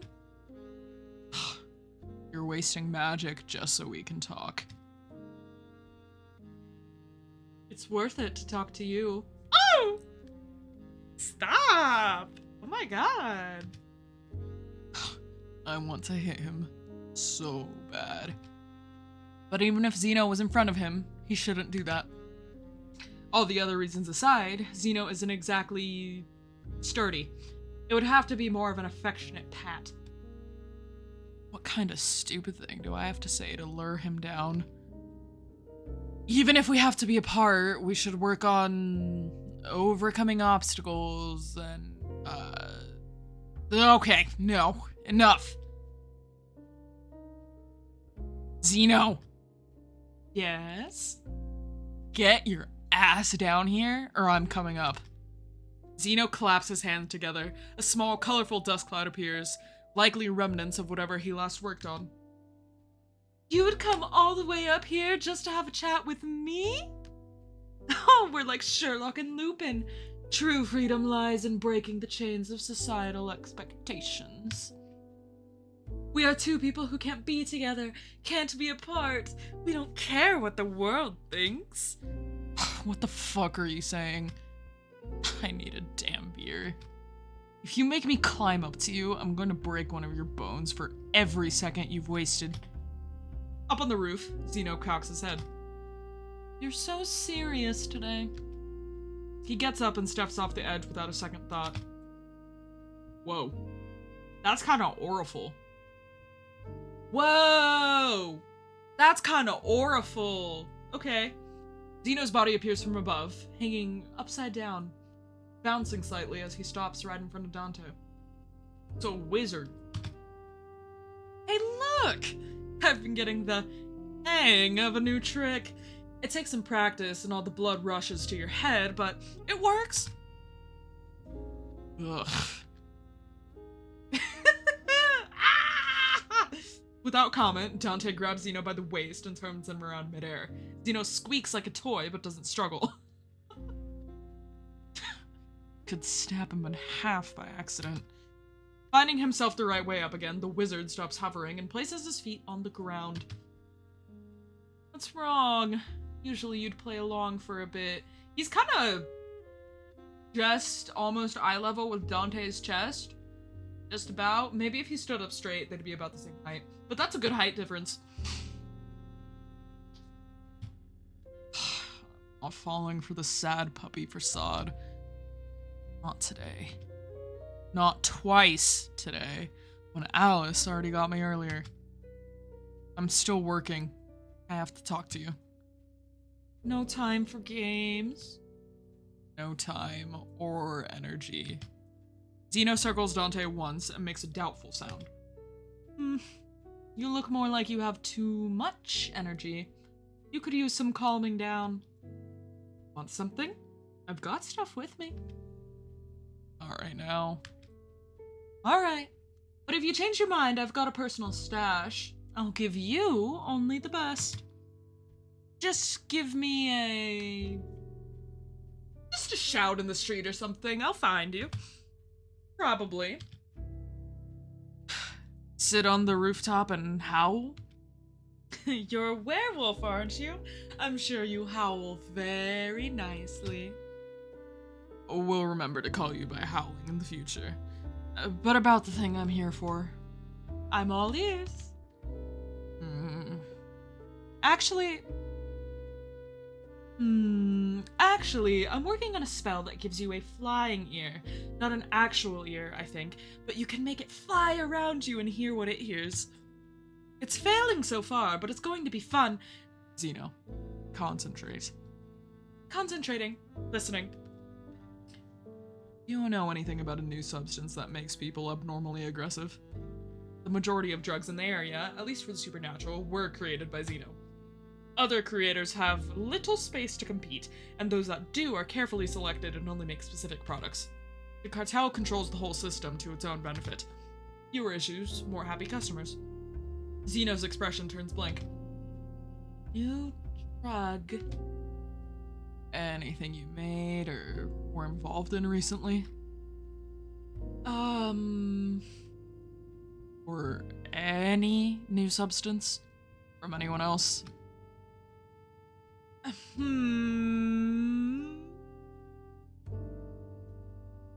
Ugh, you don't remember. Zeno pulls a hand through his hair, messing it up. It leaves a trail of blue powder. There is so much stuff I work on and so many recipes. How can you expect me to remember everything? Customer confidentiality or something like that. I don't remember who came to me for what. You're so great at confidentiality, you forgot their name before they're even out the door. Exactly, you get me. You remember my name? Dante? I'm honored. You're my sworn nemesis. Of course I would remember your name. How many people's names do you know? Like 15? 20? Should have expected this. This guy doesn't remember anything from 5 seconds ago if he doesn't want to. A way to live your life. It's a nice life. You should try it. Not thinking about stuff that doesn't have to bother you is great. I can use that time and energy for other things, unlike you right now. Sometimes Zeno's suggestions actually make sense. It's odd because usually nothing about him does. Rather than worry about who I'm working with or what they're doing, I prefer to think about nice things. Like my next meal, for example. We should go out to eat together sometime. Weren't you just blabbering about keeping your distance? We don't have to go. I didn't say no. I'm also just saying. Dante blanks out for a moment. Thinking about his next meal does sound nice. Stop distracting me. I still have questions. And I still have answers. Or not. We'll have to see. You know nothing. I know nothing. Listen, it's not one of the usual party drugs. It's deadly. Kills people. What? From one moment to the next, it's like a switch is flipped. Zeno's tone changes completely. Who fucked that up? They aren't supposed to kill. Dead customers are bad customers, and that gets the police on our backs. Wow, he's pissed. Only people who are alive can buy more. That's just basic business logic. I work my ass off to make sure that stuff doesn't have bad side effects, and here comes some brainless designer messing it all up. Really? They're going to tarnish my name. Do you even care about your reputation? No, but this is a matter of principle. Which principle? Zeno awkwardly waves his hand. Something. I don't like my work being screwed up, that's all. You're sure it's not someone selectively killing people? I'm not sure about anything. Our only guess so far is that everyone affected is taking the same thing. What a pain. Zeno lifts his hand, biting the knuckle of his index finger. Our system is working so nicely, I don't want anyone messing with it. I don't care about if he's biting his finger. I think that's a very charming quality. Something about that is very endearing. I actually don't know if I would want to romance Zeno, or if I kind of just want to, like, hold. He's giving me, like, cuteness aggression. I want to squeeze him like a stress ball. Squeeze him like a squeaky toy. Are you gonna be in danger? Is this gonna get you in trouble with the cartel? Doubt it. My customers trust me. But depending on who is doing stuff and what exactly they're doing, the situation might escalate. And if it escalates, I'll lose my peace. I like my peace. We're working on avoiding that outcome. Thanks. Zeno's smile returns. He turns on his heel and walks a few steps, waving at Dante. Well, it doesn't matter what it is. You're going to find out who's messing with my customers' customers, right? Have no choice. Then I'll do the same. I'm sure we can fix the problem together. Dante, see you again soon. Next time, let's have something to show for this case. Zeno does a little hop that lands him in midair again, quickly taking him up to another roof where he vanishes out of sight. Say that, You're not gonna remember, are you? Can't tell if he's a genius or an idiot. At least he managed to find Zeno and hear what he has to say. But I had liked something more useful. This whole night has been a waste. It doesn't help his mood. Dante rubs his hands over his face. Oh, whatever. I did my work. Raoul should be waiting for me. Time to finish up for today. It takes a moment for Dante to find his way, but soon he's walking down another alleyway to get to the bar. Interesting. I wonder how long this demo goes for. This is already going on for longer than I thought. Not that I mind. Not that I mind.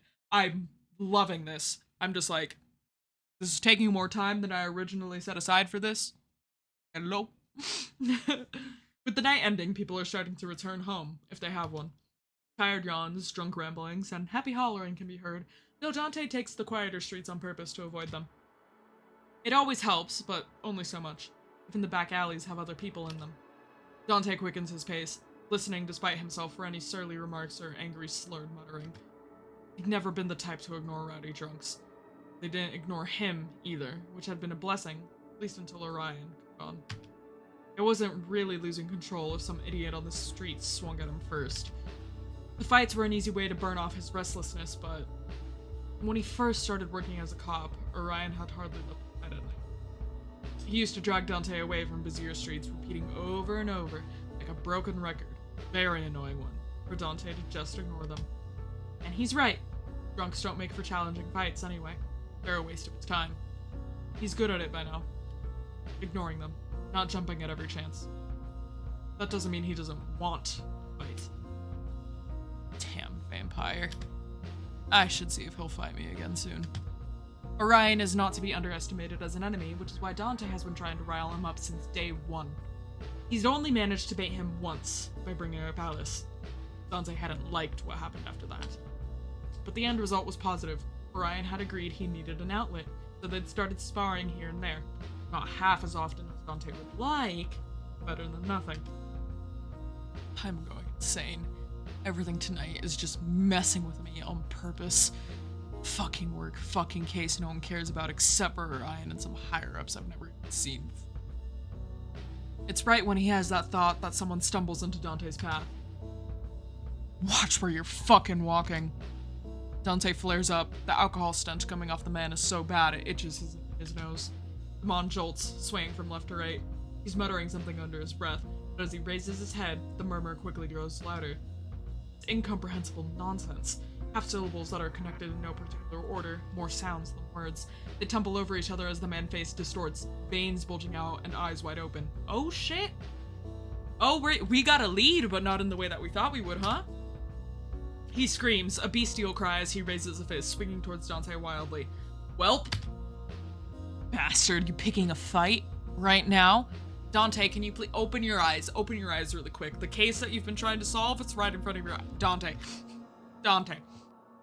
Dante tries not to focus on the delight buried under the anger of his words. He catches the fist, it's surprisingly heavy for a man with such a thin build, and throws a punch right back. It connects, hard enough that he can hear a crack. He expects the man to either back off, surprised by the resistance, or just keep swinging. What he doesn't expect, how the man turns, not at all reacting to whatever just broke. Bares his teeth, getting ready to bite right into Dante's hand. Dante pulls back his right hand, using the other to grab the man by the hair and swing him against the wall. There's a dull thud, and the man slumps down. Oh, shit. Come on, seriously? Dante groans. The man is not strictly human. Under the alcohol and the sense of other supernaturals, he smells like a wizard. Sadly, him being a wizard doesn't exactly fix his human frailty, and as Dante strains his ears, he can't hear him breathing anymore. Shit. The desire to ignore the situation is strong. If he's just killed a man, then it's going to become a giant mess. Guilt doesn't quite settle in. There's too many other emotions taking up all the space. He knows that Orion wouldn't leave. Neither would Raoul. Neither of them. But he wouldn't be able to look them in the eye if he doesn't take care of this. Dante kneels in front of the body, quickly checking the man's situation. The impact against the wall was not bad enough to kill a person. The punch before that was worse, and even appeared to have only broken the man's nose, doing no further damage. No, the man shouldn't be dead. Here he is. What the fuck? To punch at me first, then has the audacity to die in front of me. Son of a bitch. Wait. Dante squints at the corpse. Depression followed by sudden death? There we go. No way. Could it be? Dante reaches out to touch the man again when Dante whips his head around, staring down the street. Seconds pass, but what he first thought was the sound of a single isolated step doesn't return. This night can't get any weirder. He sighs, returning to face the corpse. He doesn't get to focus on it. This time, it's not an unknown sound. It's a voice, almost right next to his ear. Wasting no time to think, Dante throws himself in the opposite direction, scrambling to his feet and distancing himself from whoever has managed to approach him without even audibly breathing. There was no smell to warn him of the stranger's presence. They smell like nothing. Ooh.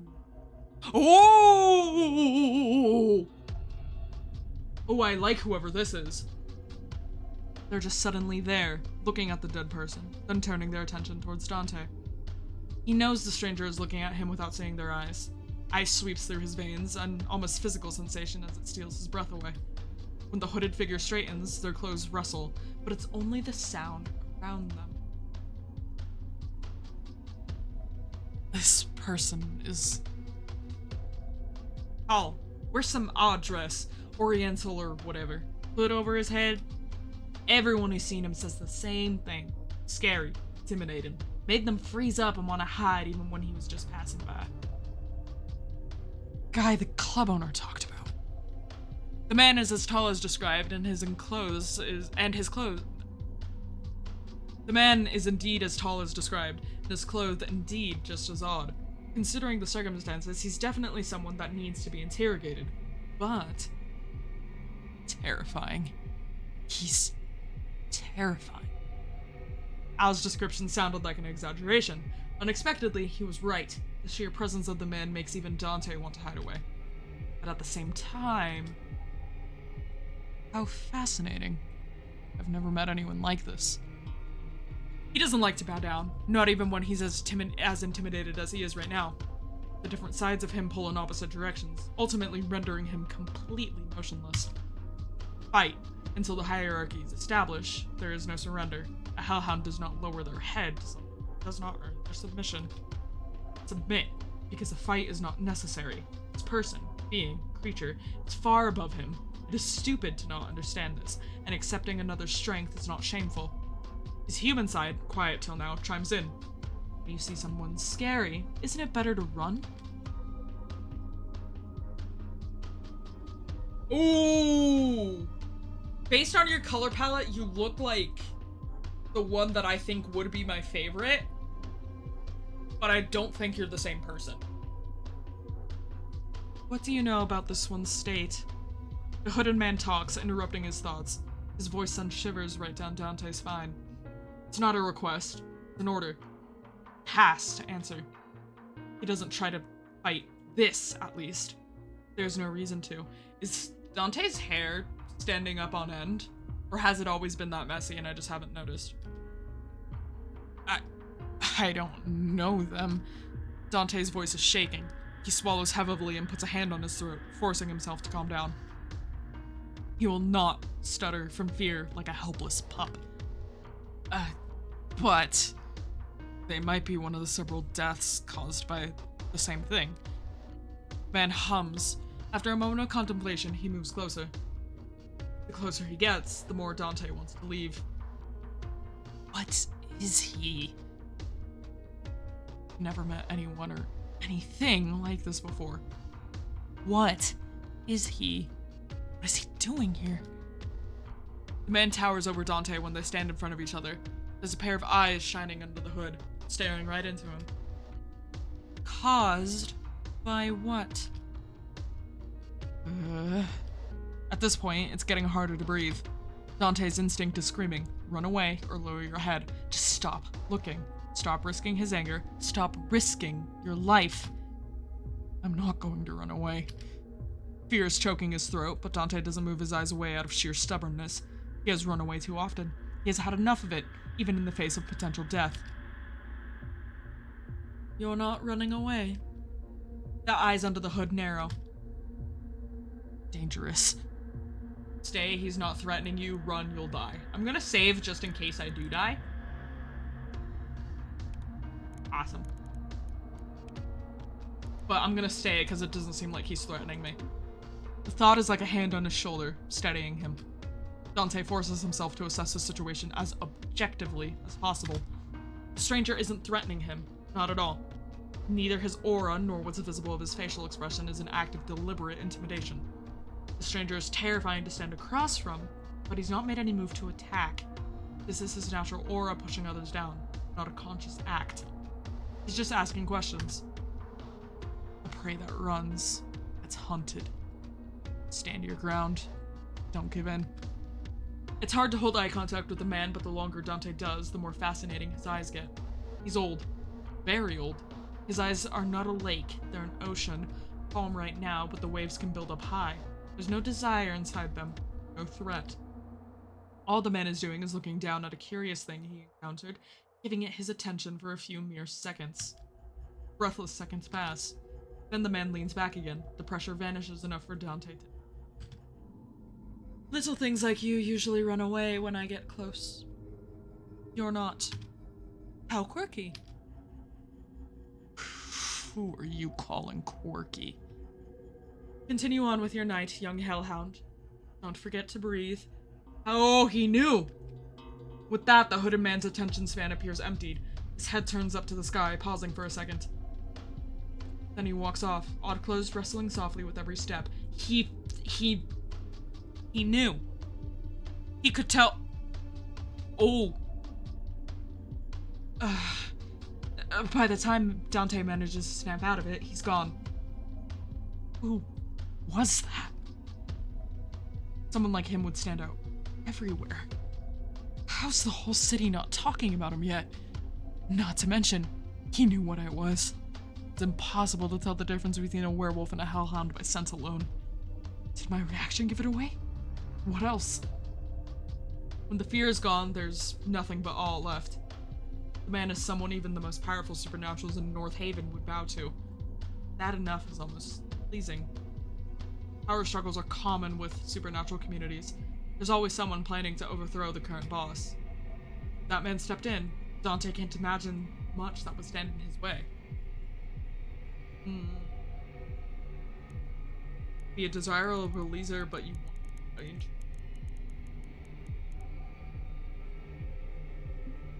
He thought about it, but Dante has been holding himself back from joining the fights. Not an easy thing. The desire is almost desperate, the feeling tearing his insides apart. But Orion has a hold over him. Have a deal. He's not going to mess that up. I'd love to fight that man. Or see him fight. Even if the chances are slim. Even if I don't survive it. His body yearns for something that he can't quite grasp. He pushes the urge down. Stop that. Dante shakes himself. Not a pup anymore. No more self-destructive urges. The man is gone. It's best not to think about him. If he does think too much about him, he might just try to follow him. Dante shakes his head. Back to work. There's still a corpse on the ground. Pushing away all stray thoughts, he approaches the body. Dante checks the man from head to toe one more time. The distraction helps. Looking at him now, Dante finally understands what Orion meant about knowing a victim if he saw one. The skin of the corpse has developed thin cracks in a short time since he collapsed. It feels hard, as if the whole body surface has hardened. Well, at least it looks like this wasn't my fault. That's something. The cracks have the slightest discoloration, but that's about it. You can still move the corpse's joints, so whatever's happened is mostly superficial. What the organs look like, he couldn't say. I've seen people's insides before. I don't exactly have an interest in them. That's a job for pathology. Have to get someone from the station to fetch the body. Sadly, he doesn't have a phone. They're giant brick-shaped things, unwieldy and inconvenient to carry around. Raoul keeps one on him, but he's not here. He does, in theory, have a pager. But that's exactly where it always is. Desk, back at the station. He just really hates that thing. Contacting the station is what he has Raoul for, right? Still, there's no way he's going to carry a corpse on his back, so he has to inform someone. Time to wake some people up. There's enough houses around. He just has to snip out a supernatural household, then ring long enough until he can tell someone to call the station.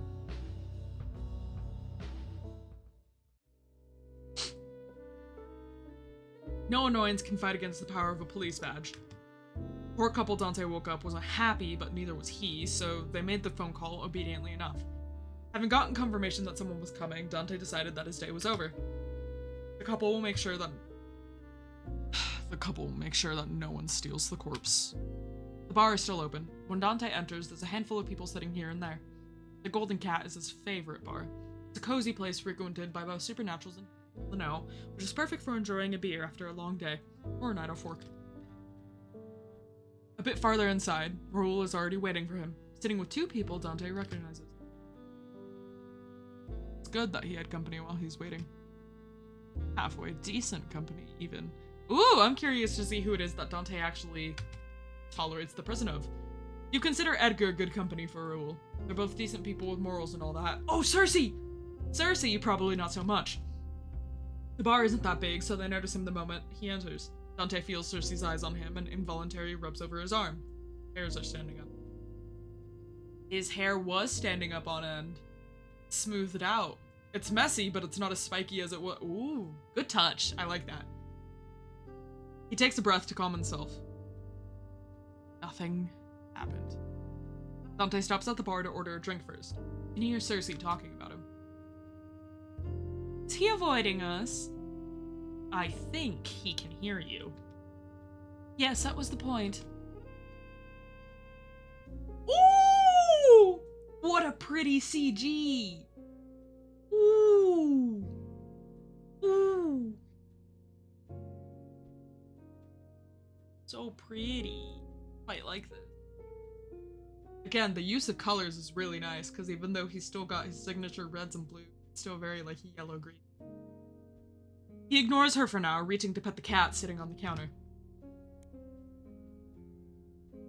She's the namesake of the bar and probably the only cat that doesn't care about getting petted, even when the one doing it is a supernatural.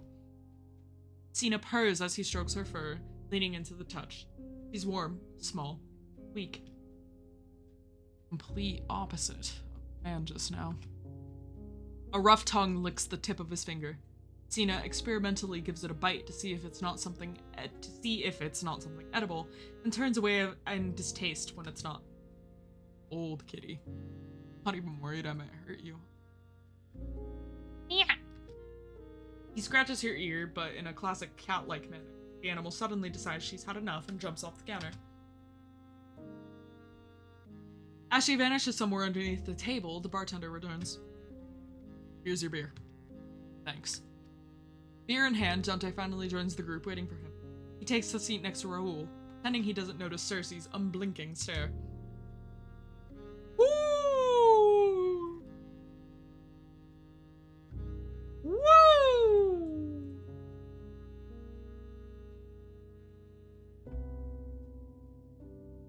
Ooh! Ooh, this is a cutout. Ooh! Design W is boosty it. Rah, rah, rah, rah, rah. Yeah, woo. If I had seen her in her draws, I think it would have been over. If it started anything like Dante's, I think it would have been over for me. I would have passed out. We wouldn't have been able to be here at all. Damn. Ooh, okay. Cersei and Edgar are a vampire and human who run a private investigation agency together. Dante would find their partnership weird if he didn't know Orion and his wife. Still make two abnormal pairs. Two weak humans working together with two dangerous supernaturals. Can tell exactly why Raoul and Edgar connect with each other. Edgar and Raoul have a friendly enough relationship to chat whenever they run into each other at the Golden Cat. As a result, Dante and Cersei have also started running into each other. Cersei's as nice as she always is, which means she's not. She jumps at the chance to tease him. Did you forget to brush your hair this morning, or did you run into trouble on your way here? If anyone's picking on you, you can always let me know. I don't like animal abuse. He'd comment on that, but he has an easier retort thanks to having heard about Abraxas being around. Just ran into Abraxas. Seen him recently? Cersei doesn't even try to hide her disdain. Not really. Gotcha. I heard he and his agents were snooping around that museum that exploded, interviewing potential witnesses.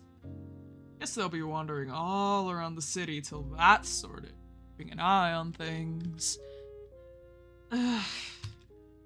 If you haven't run into him yet, I'm sure you will. A lot.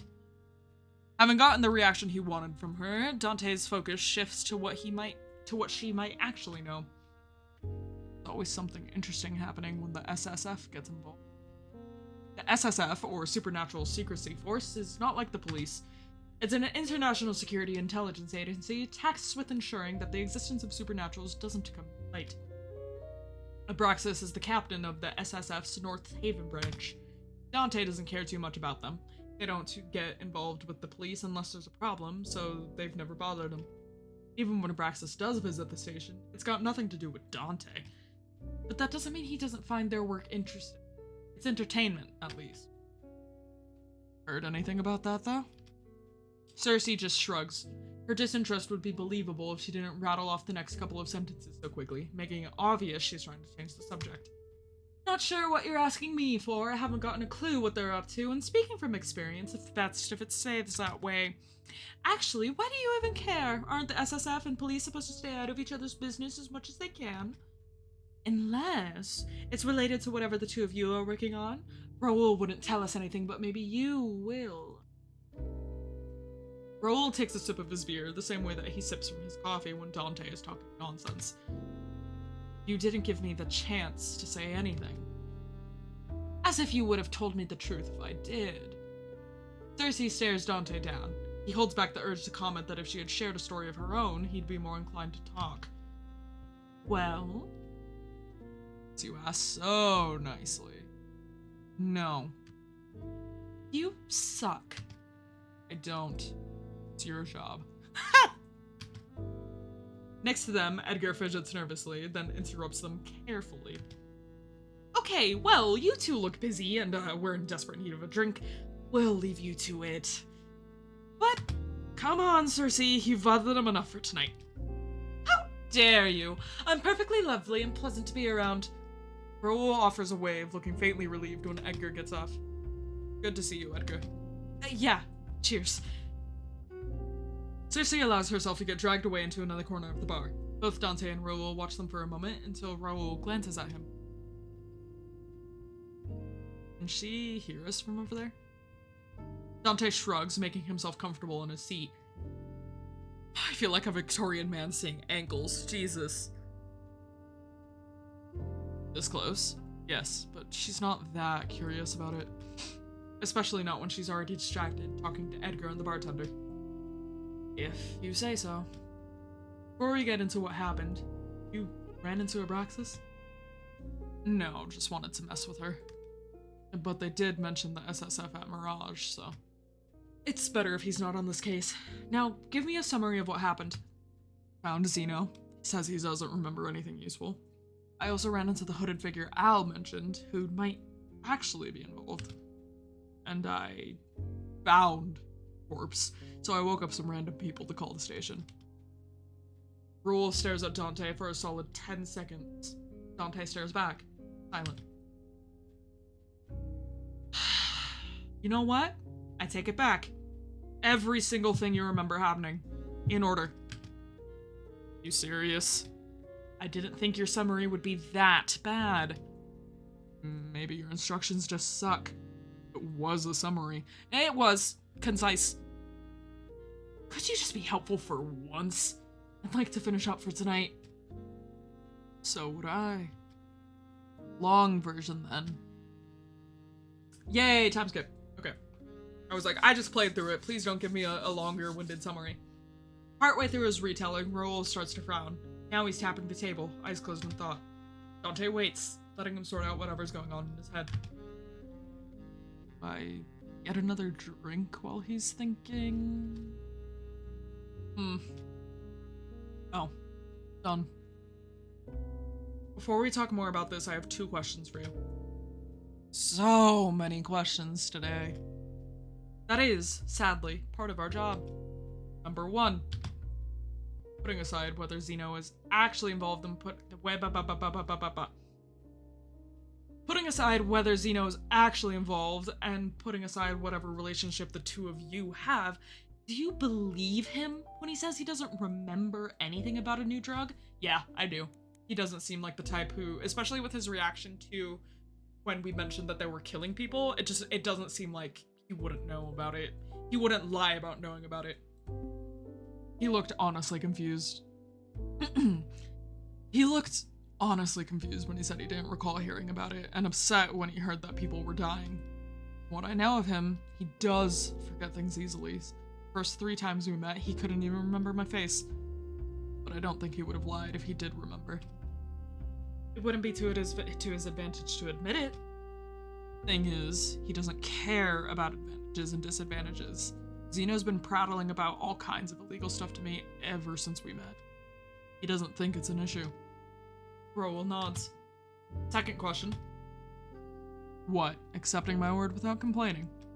I just want to hear your opinion, nothing else. Doesn't mean I agree or disagree. That mysterious stranger you ran into. Would you say he's on our side or not? As in... Okay, yeah, no, his hair does stand up on him. Okay. Good touch, I like that. Does he want the unknown substance gone? Or take it for himself? Or is he just curious? For the record, I'm going to continue calling it a drug because it's easier than talking about an unknown cause. Does seem most likely for now, though. Too many addicts involved. That man... It's hard to say. I don't think he wants the same thing. Oh, it's so interesting. Okay, because it's assumed that if he's been there at the scene of the crime, that this guy is probably involved in some manner. But he was also asking about what happened, what he was afflicted with. So I do think it was a matter of curiosity. I wouldn't say he necessarily wants the same thing. See, that's the thing. I wouldn't say any of these things.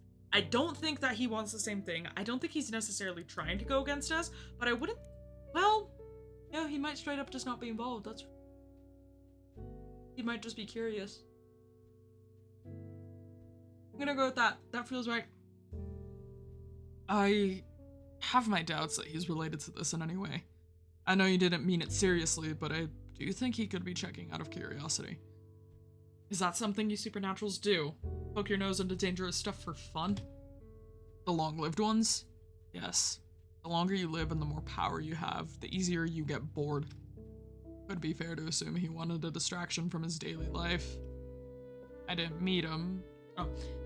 I didn't meet him, so I'll take your thoughts into account for now. What do you think? I think that we should avoid a stranger who might be dangerous unless we have a decent reason to assume that he's part of the situation. I haven't ever seen you worried about another supernatural strength. This is the first time. I don't think we want to run into him again. Dante both agrees and disagrees with that. As for Zeno, maybe he doesn't remember anything, but he knows something. Chance that any substance in North Haven passes by him unseen is just too low. It's not like Zeno filters with.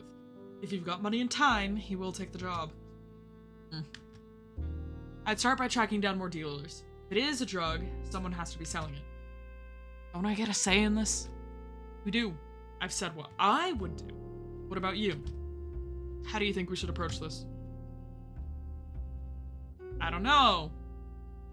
Fade to Black tells me that the demo's over. Yeah! You have reached the end of Burn the Midnight Oil demo. Thank you for playing. To support the full game's development and for more news on Burn the Midnight Oil, check out our Kickstarter, Twitch, Twitter, Instagram, Tumblr, and Discord. I'll probably link as much as I can in the description below. Especially the Kickstarter right at the top. I need this game to happen. I need this game carnally. Okay? So I've already backed it. So I need all of y'all to if you're able to at all, and if this playthrough at all interested you and made you curious in any way, shape, or form, then lock in, because this is so necessary. It's also available on itch if you don't care about Steam. I will be dropping a link to the demo in to the Steam page and itch page as well, if you're interested in trying out the demo from Cersei's perspective. I will probably do that. I don't know if I will record it, because I want y'all guys to try this, to get interested, to be interested. Please, I'm begging. Okay, that's it from me on this. Thank you guys for joining in my corner of the internet. I hope you guys enjoyed it. This demo was fantastic, and I'm really looking forward to what else the story has to offer, and each of these characters, particularly this one. This one's the one that I think is going to be my favorite, but that has yet to be seen.